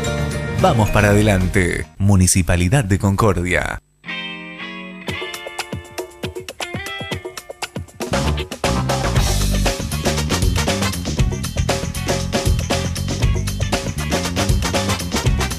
Pueblo Belgrano, te va a encantar. En Red Mutual descubrí un mundo de beneficios, ayudas económicas, hasta 250.000 pesos, subsidios y mucho más. Red Mutual, la mejor red de servicios.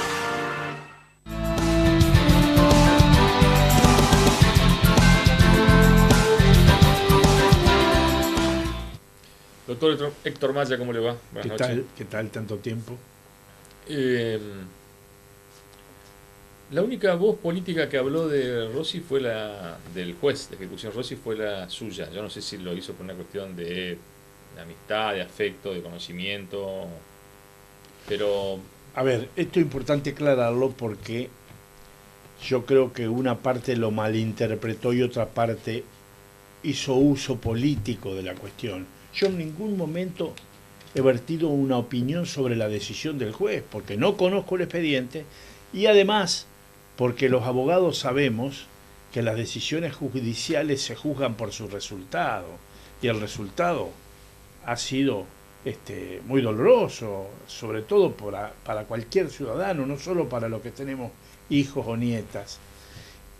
La opinión que a mí me preguntaron fue una opinión personal, planteándome si era un juez corrupto, deshonesto.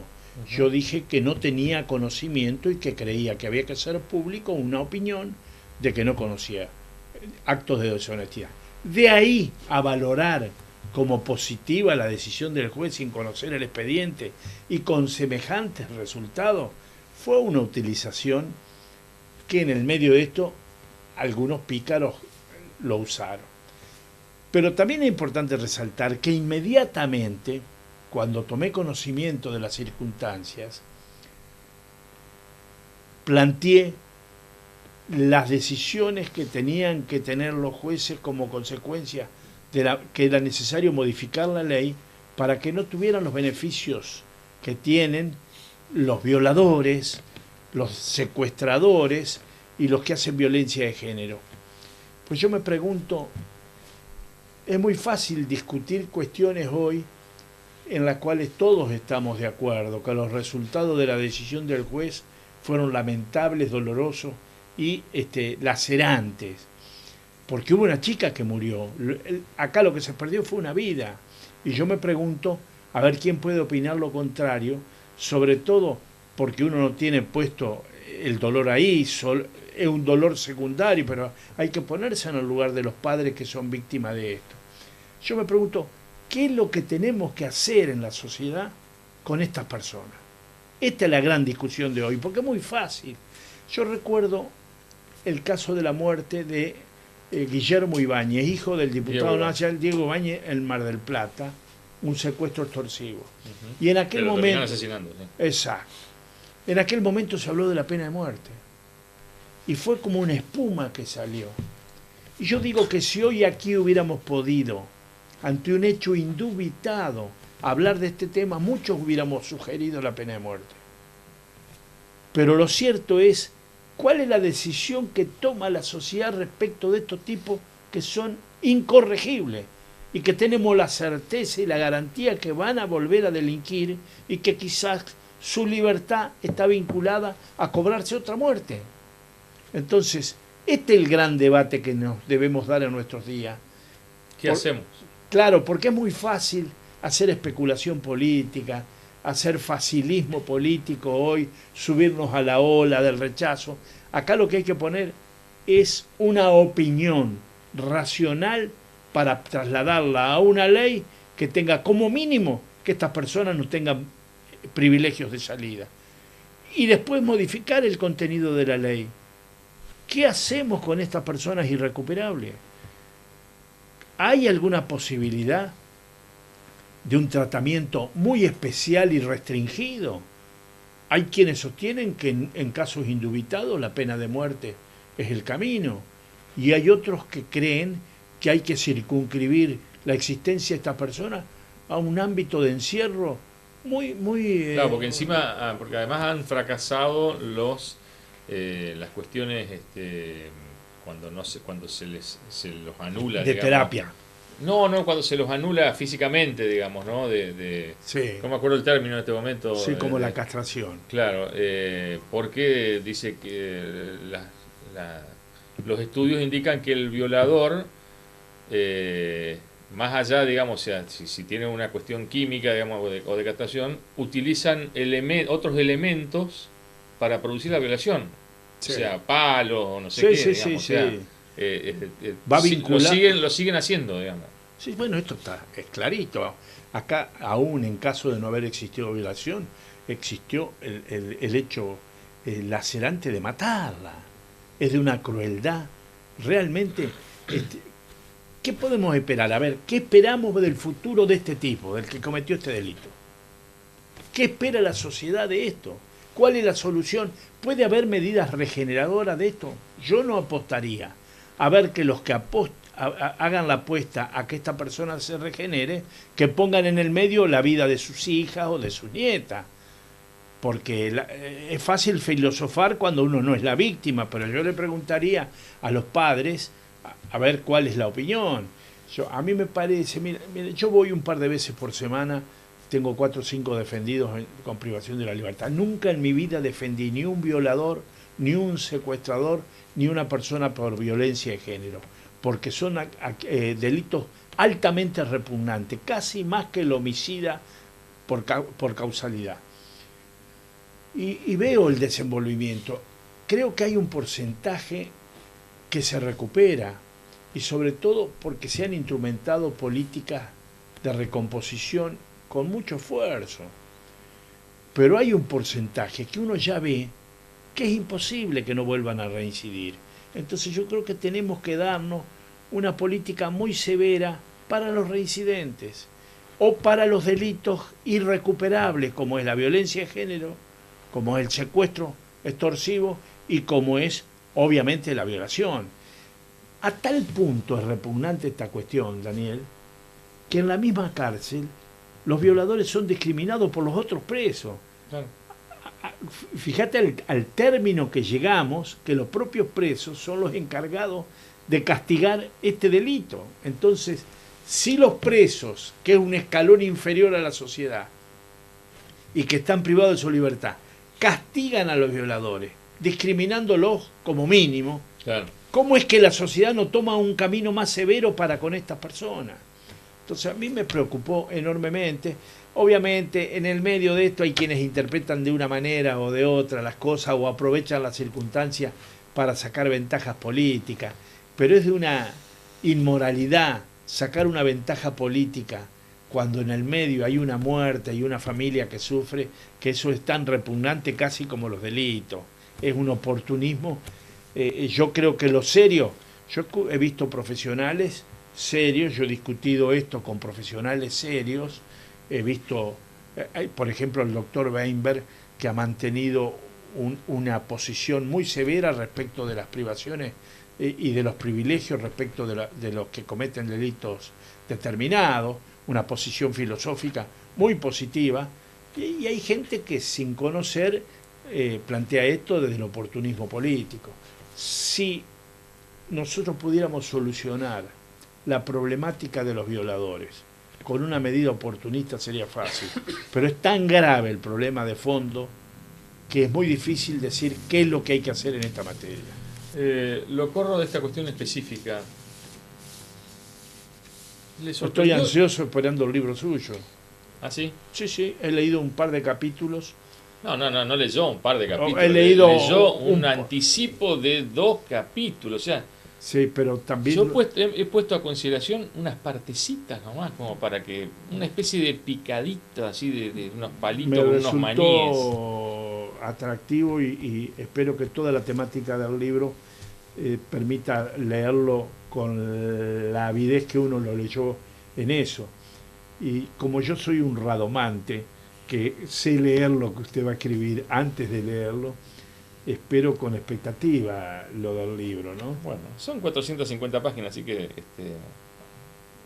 lo vamos a conversar después y criticar. Pídase una cervecita, y bueno, échese a leer. Hay una cuestión, discúlpame. Sí. Ojo lo que iba a decir. A ver. No. Ustedes en la revista Análisis y en los medios saben perfectamente quiénes son los que nos hemos plantado contra las deformaciones del Poder Judicial de Entre Ríos, y en forma solitaria. ¿Cuánto tiempo yo discutí, critiqué fundadamente las situaciones reprochables que se vivían en el Poder Judicial de Entre Ríos contra el Superior Tribunal de la provincia? Y en forma solitaria, sin el acompañamiento de quienes tenían obligaciones en esta materia, que eran los fiscales o muchos colegas. De eso le quería preguntar, doctor, porque yo no escuché ninguna voz de la oposición. Usted está en la oposición.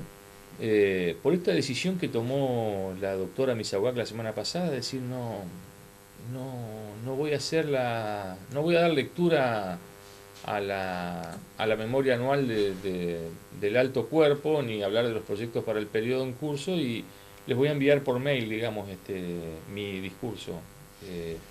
Uno dice, y a mí sinceramente me sorprendió mucho, y debo decir que de alguna manera me indignó, digamos, o sea, porque me parece que son cosas que se deberían evitar, digamos, o sea, por eso puse la comparación hoy temprano de decir, bueno, si al intendente se le ocurre, no voy a hacer el balance anual ante los concejales. No, se los mando por mail. Trate de no incorporarme nuevamente a otro juicio penal como el que acabo de salir. Pero no voy a omitir decir que creo que esta decisión de la doctora Misahuac es un pecado venial al lado de las cosas que nosotros denunciamos en un juicio político donde puse la firma ante el silencio de muchos y la complicidad de otros que por acuerdos políticos rechazaron el juicio político que nosotros firmamos. Entonces, ¿qué le voy a decir de la doctora Misahuac si mi opinión es que no debe estar en el Superior Tribunal y que fui uno de los firmantes del juicio político para que fuera destituida? Yo tengo una opinión clara de muchos de los integrantes del Superior Tribunal, como creo que hay otras personas en el Superior Tribunal que tienen un comportamiento respetable y decoroso. Entonces, ¿es un retroceso esto, digamos? ¿Cómo un retroceso? Es Venimos de retroceso a un retroceso. Esto es un desbarranque, esto es un vuelco. Esto es un despiste. Los reproches que existen y que han tomado Estado Público respecto de la doctora Misawa no solo fueron señalados por nosotros, sino por el destituido ministro del Superior Tribunal, Chiara Díaz, que la llamó la reina de los viáticos. Pero esto es una cuestión, si se quiere, menor, al lado de otro tipo de reproches que se plasmaron en la denuncia de juicio político que nosotros hicimos y que no prosperó como consecuencia de acuerdos políticos donde se apañó. Entonces, de la misma manera que la sociedad ha tomado un compromiso importantísimo en el caso de Micaela y en el caso de manifestar su repugnancia ante hechos que han privado de la vida a algunas personas, creo que es importante que la sociedad se ocupe de saber quiénes son nuestros jueces. Y una de las cosas fundamentales que hay que tener en cuenta es sus decisiones y sus comportamientos personales. Y además, su nivel de remuneraciones. Porque yo vuelvo a decir, ¿cómo es posible que existe un sistema de privilegios en la provincia de Entre Ríos donde un maestro gana menos de la 10ª parte de lo que gana un miembro del Superior Tribunal o un juez de primera instancia o un camarista? Entonces, ¿cómo un maestro estamos hablando de un sueldo de casi 180 más o menos, ¿no? Pero eso es un camarista, un superior. Un miembro del superior. No, mucho más, usted sabe. Bueno, sí, tanto usted 180 y 200, sí, sí. Y un poco más Castellón también. nos dijo el otro día que él cobró neto 130.000. Porque Castellón es un periférico postergado en el Superior Tribunal. No, cobran todo igual. No cobran todo igual. ¿Cómo no? Bueno, por la antigüedad obviamente puede haber una diferencia. No. Además, fíjese, usted tocó otro tema sensible, altamente inmoral. Los jueces cobran antigüedad, no desde que son nombrados. Desde el día que se recibieron de abogados. Sí, es una vergüenza. De una inmoralidad. Eso lo firmó Montiel en su momento, ¿no? Sí. No sé quién lo firmó. No sé, la verdad. Saberlo usted, abogado. No. A ver. Yo creo que lo estableció Montiel en aquel recordado Congreso de Derecho de 1985 en Concordia, me parece. No me acuerdo, pero de cualquier... Algunas cosas no me acuerdo. Si hubiera sido Montiel, se lo hubiera reprochado por oposición política, no recuerdo. Pero está mal. Por supuesto, está mal. Está mal que haya un desequilibrio tan marcado entre distintos sectores de la administración pública de Entre Ríos. No es posible que un maestro o el jefe de cirugía del Hospital de Niños de Paraná gane la 10ª parte de un camarista. No es posible, llámelo a Elías, el presidente de la Caja de Jubilaciones, y que le diga la verdad de las percepciones previsionales del Poder Judicial y cómo está yendo a la quiebra el sistema previsional entrerriano a raíz de las erogaciones monstruosas que le llevan sistemas de privilegios como es el del Poder Judicial. Antes eran los políticos que éramos denostados. Resulta que hemos quedado marginados. Y bueno, estas son cosas fundamentales que debe discutir la sociedad y corregir. Me quedan 3 minutos, doctor. ¿Me dice qué va a hacer en política o también se decidió retirarse? No. Yo tengo plena conciencia de cuáles las cosas que puedo hacer y cuáles son las responsabilidades que no puedo asumir. Y hoy veo con gran expectativa y me gustaría poder que acontezca que el grupo político nuestro pueda acordar con la propuesta de Jorge Busti para generar un resurgimiento del peronismo. Esto no quita mi pleno respaldo a la administración Bordé, de quien conozco cosas importantísimas que se están realizando en el ámbito nacional, porque he tomado contacto también con el fiscal de Estado Rodríguez Signe, que está trabajando en temas jurídicos muy importantes para la provincia, pero creo que Entre Ríos tiene que tener una política parlamentaria en el orden nacional que ponga primero Entre Ríos y que defienda los intereses de Entre Ríos. Y creo que un hombre de la experiencia y del conocimiento y de un peronismo indubitado como es Jorge Busti, me parece importante que pueda estar en esa posición. Me gustaría que el grupo político al cual yo pertenezco pueda acordar con Jorge Busti esto. Todavía no ha llegado el momento de charlar, pero veo con expectativa eso. Y si bien no es mi tiempo de candidaturas, o sea que tengo claro no ser candidato, al menos mi vocación es no ser candidato, sí tengo claro tener una firme participación donde veo un mensaje y una expectativa que garantice la resurrección del peronismo. El peronismo está en una crisis muy profunda, pero vamos a tratar de salir como lo hemos hecho en otras oportunidades. Y la forma de salir es reconocer que el peronismo es como el mar o como el río. Tira para la costa lo que no le sirve, o la mugre, o lo que es un desperdicio. Y va a ir modificando y purificando su vida interna. Y creo que en esto es muy coherente lo que lleva adelante el gobernador Bordé, y a mí me parece muy importante sumarle política parlamentaria de solidez y de peronismo indubitado como es el compañero Jorge Agustí. Doctor, gracias por la presencia. Muy amable. Nos vamos a la última pausa. Después, Carlos Elgar, consultor político de la ciudad, analizamos la realidad provincial y nacional.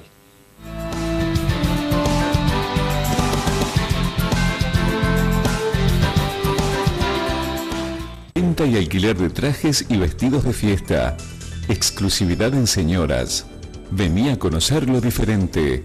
En Urquiza 1183 Casi Rucci. Teléfono 1541-0284. Municipalidad de Gualeguaychú. Ciudad de todos. La Guaí, un lugar privilegiado junto al río. Los conductores se visten en elegantes. Venta y alquiler de trajes. Trajes de etiqueta, hombres y niños.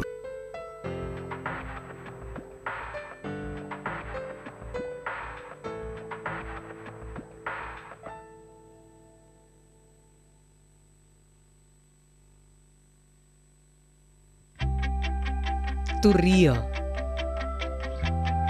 Tu pasión. Tu historia. Tu ciudad. Concepción del Uruguay. Tronic. Yo nunca pedí lo que vos me diste. Yo nunca pedí lo que vos me diste. Pero bueno, yo aprendí lo que me diste. Y está bien así para mí. Análisis digital. La verdad a diario. www.analisisdigital.com.ar. El sitio para informarse de verdad.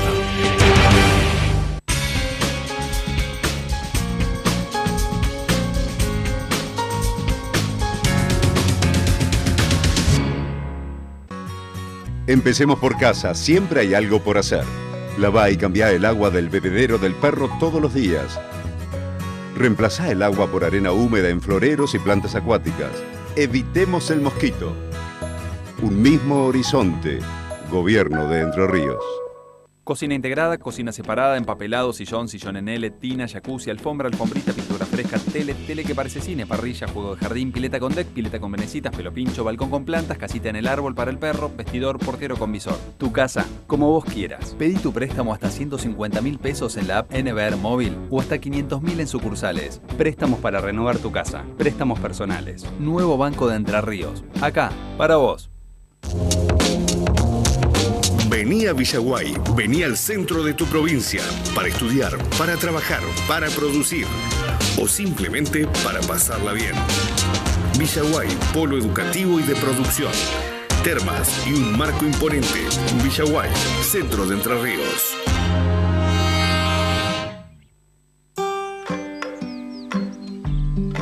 Vamos a ponernos de acuerdo. Vos y yo no nos quedemos. Tarde o temprano, la ropa arrugada va a estar de moda y no te vamos a necesitar más. Hacenos un favor y tómate unos días de vacaciones. ¿Qué mundo me estás dejando? Acumula ropa para planchar y evita desperdicios de energía con el reiterado encendido y apagado de la plancha. Si querés saber más tips para cuidar la energía en tu casa, entra en la web y entérate cómo podés ayudar con pequeños gestos. EPRE, FASE, ENERSA, Gobierno de Entre Ríos. Diversión. Confort. Momentos únicos. Una experiencia diferente. Casinos de Entre Ríos. Entretenimiento puro. El Clan. El nuevo libro de Daniel Enz. La familia que se apropió del Estado, negocios, corrupción y falsedad ideológica. El Clan. Próximamente en librerías de Entre Ríos y Santa Fe.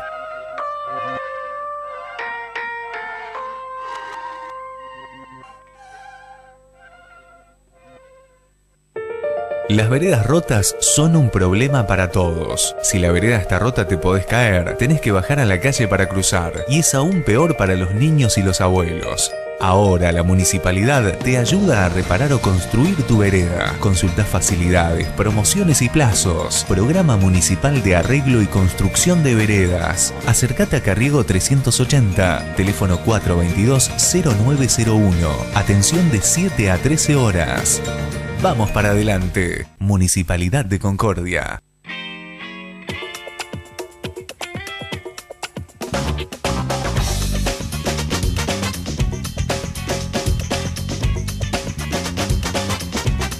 Pueblo Belgrano. Te va a encantar. En Red Mutual descubrí un mundo de beneficios, ayudas económicas, hasta 250.000 pesos, subsidios y mucho más. Red Mutual, la mejor red de servicios.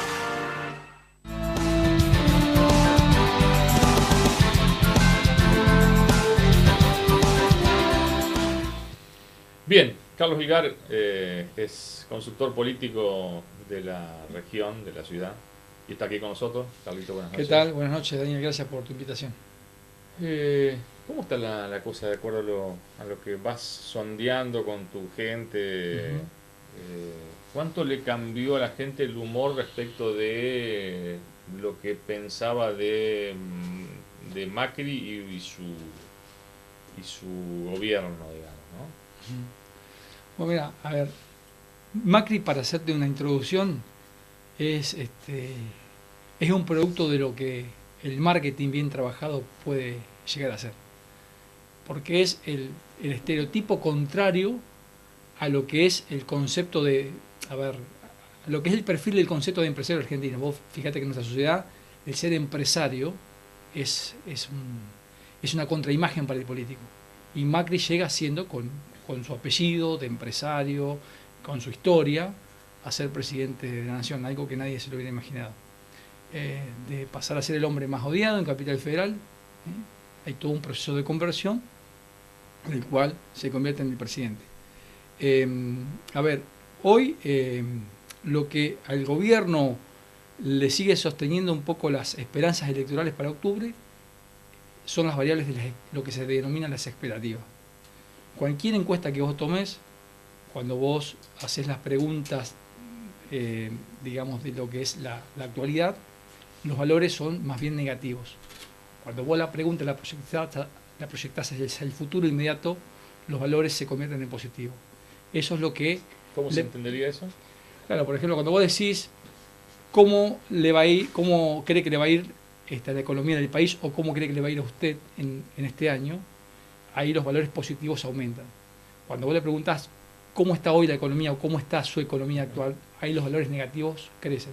Eso es lo que se llama variable de expectativa, que es muy importante para una gestión de gobierno, porque muchas veces las expectativas, la esperanza, es lo que juega a la hora electoral. Esta es una elección que, a mi modo de ver, acá lo que al gobierno le interesa es, más que todo, el impacto psicológico de esta elección. Es muy importante, y el impacto psicológico es provincia de Buenos Aires. ¿Por qué te digo esto? Porque, Cambiemos va a renovar 41 diputados de los 87, 3 senadores de los 15 que tiene, posiblemente incremente senadores, porque es el que menos renueva. Pero un diputado, que el gobierno renueve 36, que pierda 4 bancas, 6 bancas, 8 bancas, a muchos no le interesa. Lo que le importa es el triunfo en Buenos Aires, porque eso no solamente le acrecienta y le proyecta el capital político, crece la figura de los candidatos con proyección nacional que tiene Buenos Aires y ahonda la profunda interna de la oposición dentro de la provincia de Buenos Aires, que es la base de operaciones que tiene básicamente el peronismo. Después, si pierde en Salta, si pierde en Córdoba, eso al gobierno mucho no le interesa, porque en Salta lo tenés a un Urtubey, que está más cercano ideológicamente en cuanto a posicionamiento político al gobierno, que es un candidato dentro del peronismo que se tiene expectativas de proyectarse en 2019, lo cual le genera también otro competidor dentro del peronismo, Macri, con eso. Schiaretti en Córdoba es otro aliado que tiene Macri dentro del peronismo, y provincias como Entre Ríos también un poco no es lo que lo desvela el gobierno a nivel nacional. A su vez también en Buenos Aires se está jugando otra cuestión, porque hay 15 provincias donde de ellas 2 eligen gobernador, que es Santiago y Corrientes. Corrientes hay un gobernador radical que tiene medio complicado, está ahí Colombi, en cuanto a su imagen, en cuanto a los últimos acontecimientos que lo comprometen. Y la provincia de Buenos Aires tiene un sistema electoral distinto al nuestro. Por ejemplo, nuestra Constitución le garantiza a los intendentes gobernabilidad. En la provincia de Buenos Aires no. En la provincia de Buenos Aires se juega la gobernabilidad de los intendentes, que son como especies de gobernadores, por el presupuesto que manejan, por la cantidad de gente que tiene la capacidad electoral. Partido, ¿Y por qué te digo que se juega la gobernabilidad? Porque en Buenos Aires se renueva el Consejo Deliberante cada 2 años. Entonces puede pasar que haya intendentes con consejos deliberantes en contra. Y lo que hoy también se va a votar son los consejos deliberantes. Y ahí está muchas veces la vinculación de negociación. Santa Fe. Claro, la vinculación de negociación política, que en este caso va a ser Vidal, en el que es muy común que en Buenos Aires intendentes que sean opositores al gobierno provincial terminan cortando boleta porque lo que les importa es salvarse de ellos sin importar a quién entregan arriba. Eso es muy común y ese es parte de ese juego político que se da en la provincia de Buenos Aires. Y lo otro, para cerrarte, a ver, ¿cuál sería el titular ideal para el gobierno del lunes 26 de octubre? Sería: el gobierno triunfó en provincia de Buenos Aires y el kirchnerismo perdió en Santa Cruz. Sería, digamos, el titular perfecto que generaría ese shock psicológico, digamos. ¿Y ese kirchnerismo, Carlos, cómo lo está viendo la gente, digamos, con Cristina apareciendo, desapareciendo o apareciendo en Comodoro Pi, digamos, más que en actos políticos, con dirigentes con denuncias judiciales, digamos, con hechos de corrupción que siguen apareciendo? ¿Cómo le cae? Pero a su vez esa misma gente o varios de sus referentes quieren todavía opinar, dar su postura sobre tal o cual tema. Claro, bueno, a ver. ¿La gente cómo lo recepta eso? A ver, vos tenés acá 2 polos totalmente radicalizados y que podríamos decir que tienen la lógica schmittiana de la política, es decir, los anti-K y los K. Esos son 2 polos en los cuales no hay lugar el uno para el otro, son enemigos. Tienen la concepción de la homogeneización política, es decir, no hay lugar, no hay diálogo, no hay lugar para el diálogo. Es un poco ese modelo schmittiano, ¿no? Y en el medio tenés matices, tenés un montón de matices, tenés que sobre eso es lo que va a trabajar la campaña, digamos, ¿no? Tenés, a ver, los convencidos que están detrás de la figura de Cristina, que son 25, 28%, y el 24% que está detrás de la figura de Macri. Son los 2 polos radicalizados que vos tenés. Y en el medio tenés matices. En el medio tenés personas que están un poco descontentos, que han perdido la confianza en el gobierno, que comienzan a ver que las cuestiones económicas ya no es culpa de la herencia, sino que es culpa de la falta de reacción del gobierno. Otro sector que está viendo no, que es la pesada herencia y que son los que tienen confianza en que el gobierno y en que estas cuestiones van a salir adelante. Y acá yo creo que la cuestión de... A ver, lo que lo ayuda el gobierno es cuando los sectores, estos ultra que están del lado del kirchnerismo, toman una posición muy radicalizada. muy radicalizada, muy, digamos, intolerante, no reflotando sí los buenos logros de la política que ellos de hecho pueden resaltar en los últimos años. Entonces, esa posición radicalizada, cuando aparecen figuras con discursos muy radicalizados, eso generalmente termina un poco beneficiando al gobierno. Digo, por ejemplo, cuando aparecen figuras como Moreno, cuando aparecen figuras... Bueno, Kicillof, cuando aparece Fernández, o sea, todas estas figuras, digamos, que son precisamente, o un Scioli, que ya tiene una imagen de perdedor, más allá que ese intente de posicionar en Provincia de Buenos Aires, ya tiene esa imagen de un candidato perdedor,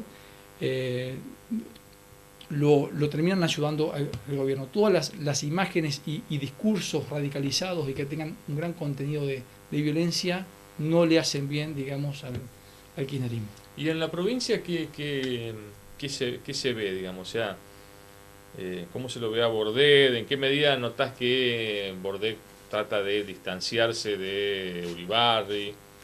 Bueno, eso obviamente Bordet lo ha medido en las encuestas y obviamente en las encuestas le han dicho que un gran porcentaje del electorado acepta una posición más cercana al gobierno nacional en cuanto que es beneficioso para la provincia y no de confrontación.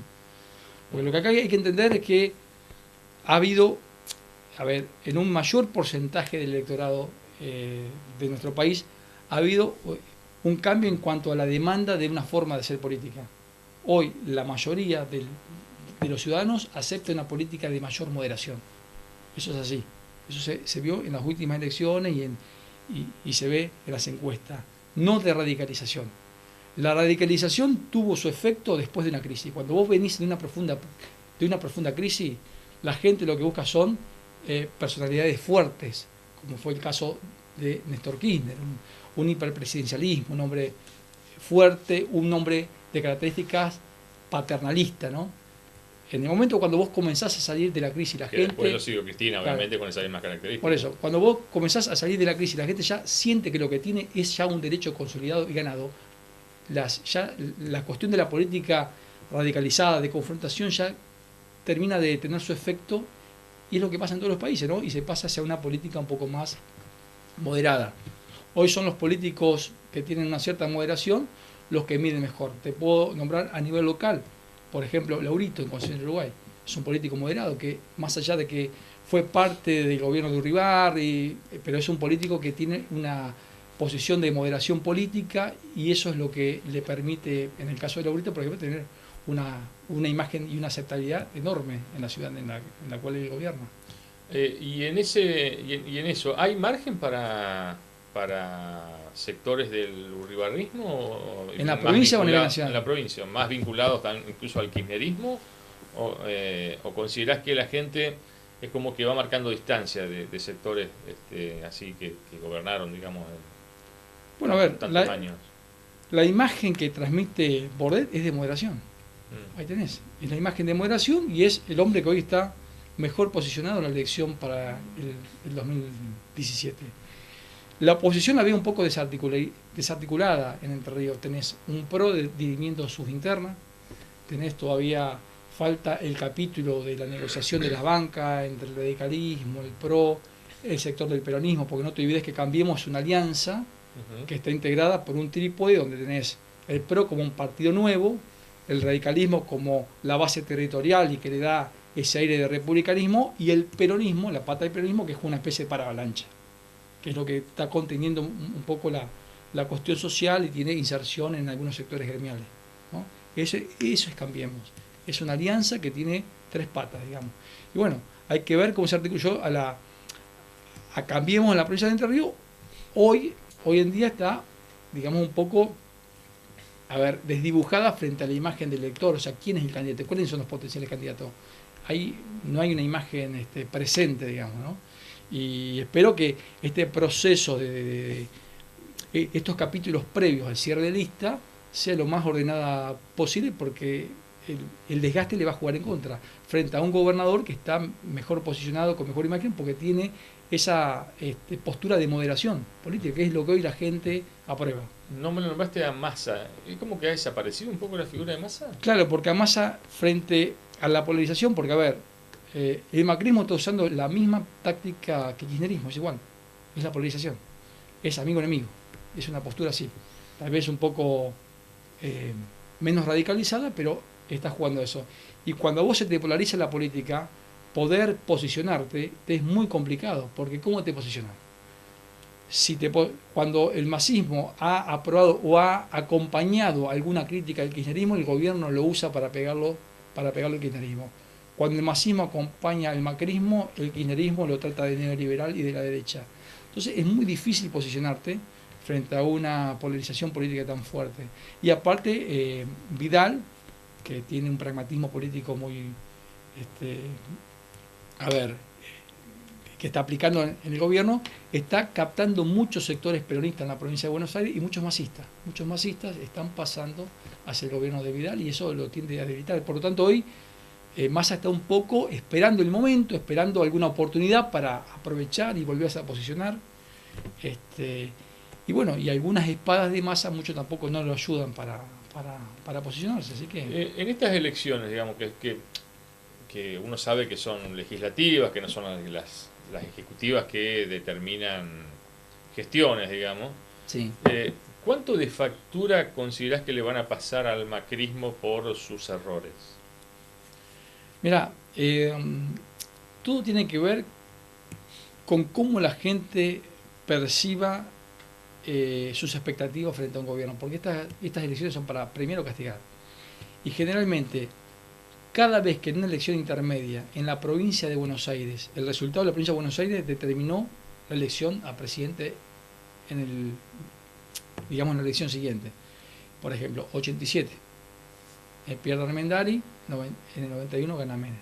En el 97, pierde el gobierno en Buenos Aires, en el 99 gana De la Rúa.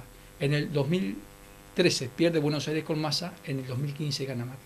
Por eso te digo que la elección de provincia de Buenos Aires es determinante por el impacto psicológico que genera y a su vez el capital político que le permitiría el gobierno.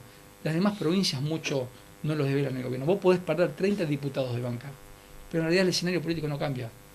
Porque aún así, si al PRO, le fuera bien en todo el país, no alcanzaría a tener la mayoría de diputados. O sea, y aparte, en los últimos años, este país se viene manejando con la caja. Y la caja se maneja en Buenos Aires, la maneja el presidente. En un gobierno de debilidad parlamentaria, el gobierno logró sacar leyes importantes. Porque el planteo es así. Los senadores más kirchneristas tuvieron que votar leyes como por ejemplo el arreglo con los buitres. ¿Y por qué se da eso? Y bueno, porque el presidente le dice al gobernador, si yo no tengo esta ley, vos no tenés acceso al financiamiento externo. Porque nadie nos va a prestar plata si no arreglamos este conflicto. Y los gobernadores, la gran mayoría de los gobernadores, son dependientes de financiamiento porque tienen problemas de caja. Entre Ríos es uno de ellos. Entre Ríos tiene que pedir préstamos para pagar los sueldos. Así es. Carlos, gracias. No, por favor. Nos vamos hasta el lunes que viene. Gracias por acompañarnos. Fuera de juego, el programa de Daniel Lenz. Un equipo periodístico para analizar la realidad local y provincial. Periodismo de opinión e investigativo. Para poner blanco sobre negro en los temas de Entre Ríos y el país. Fuera de juego.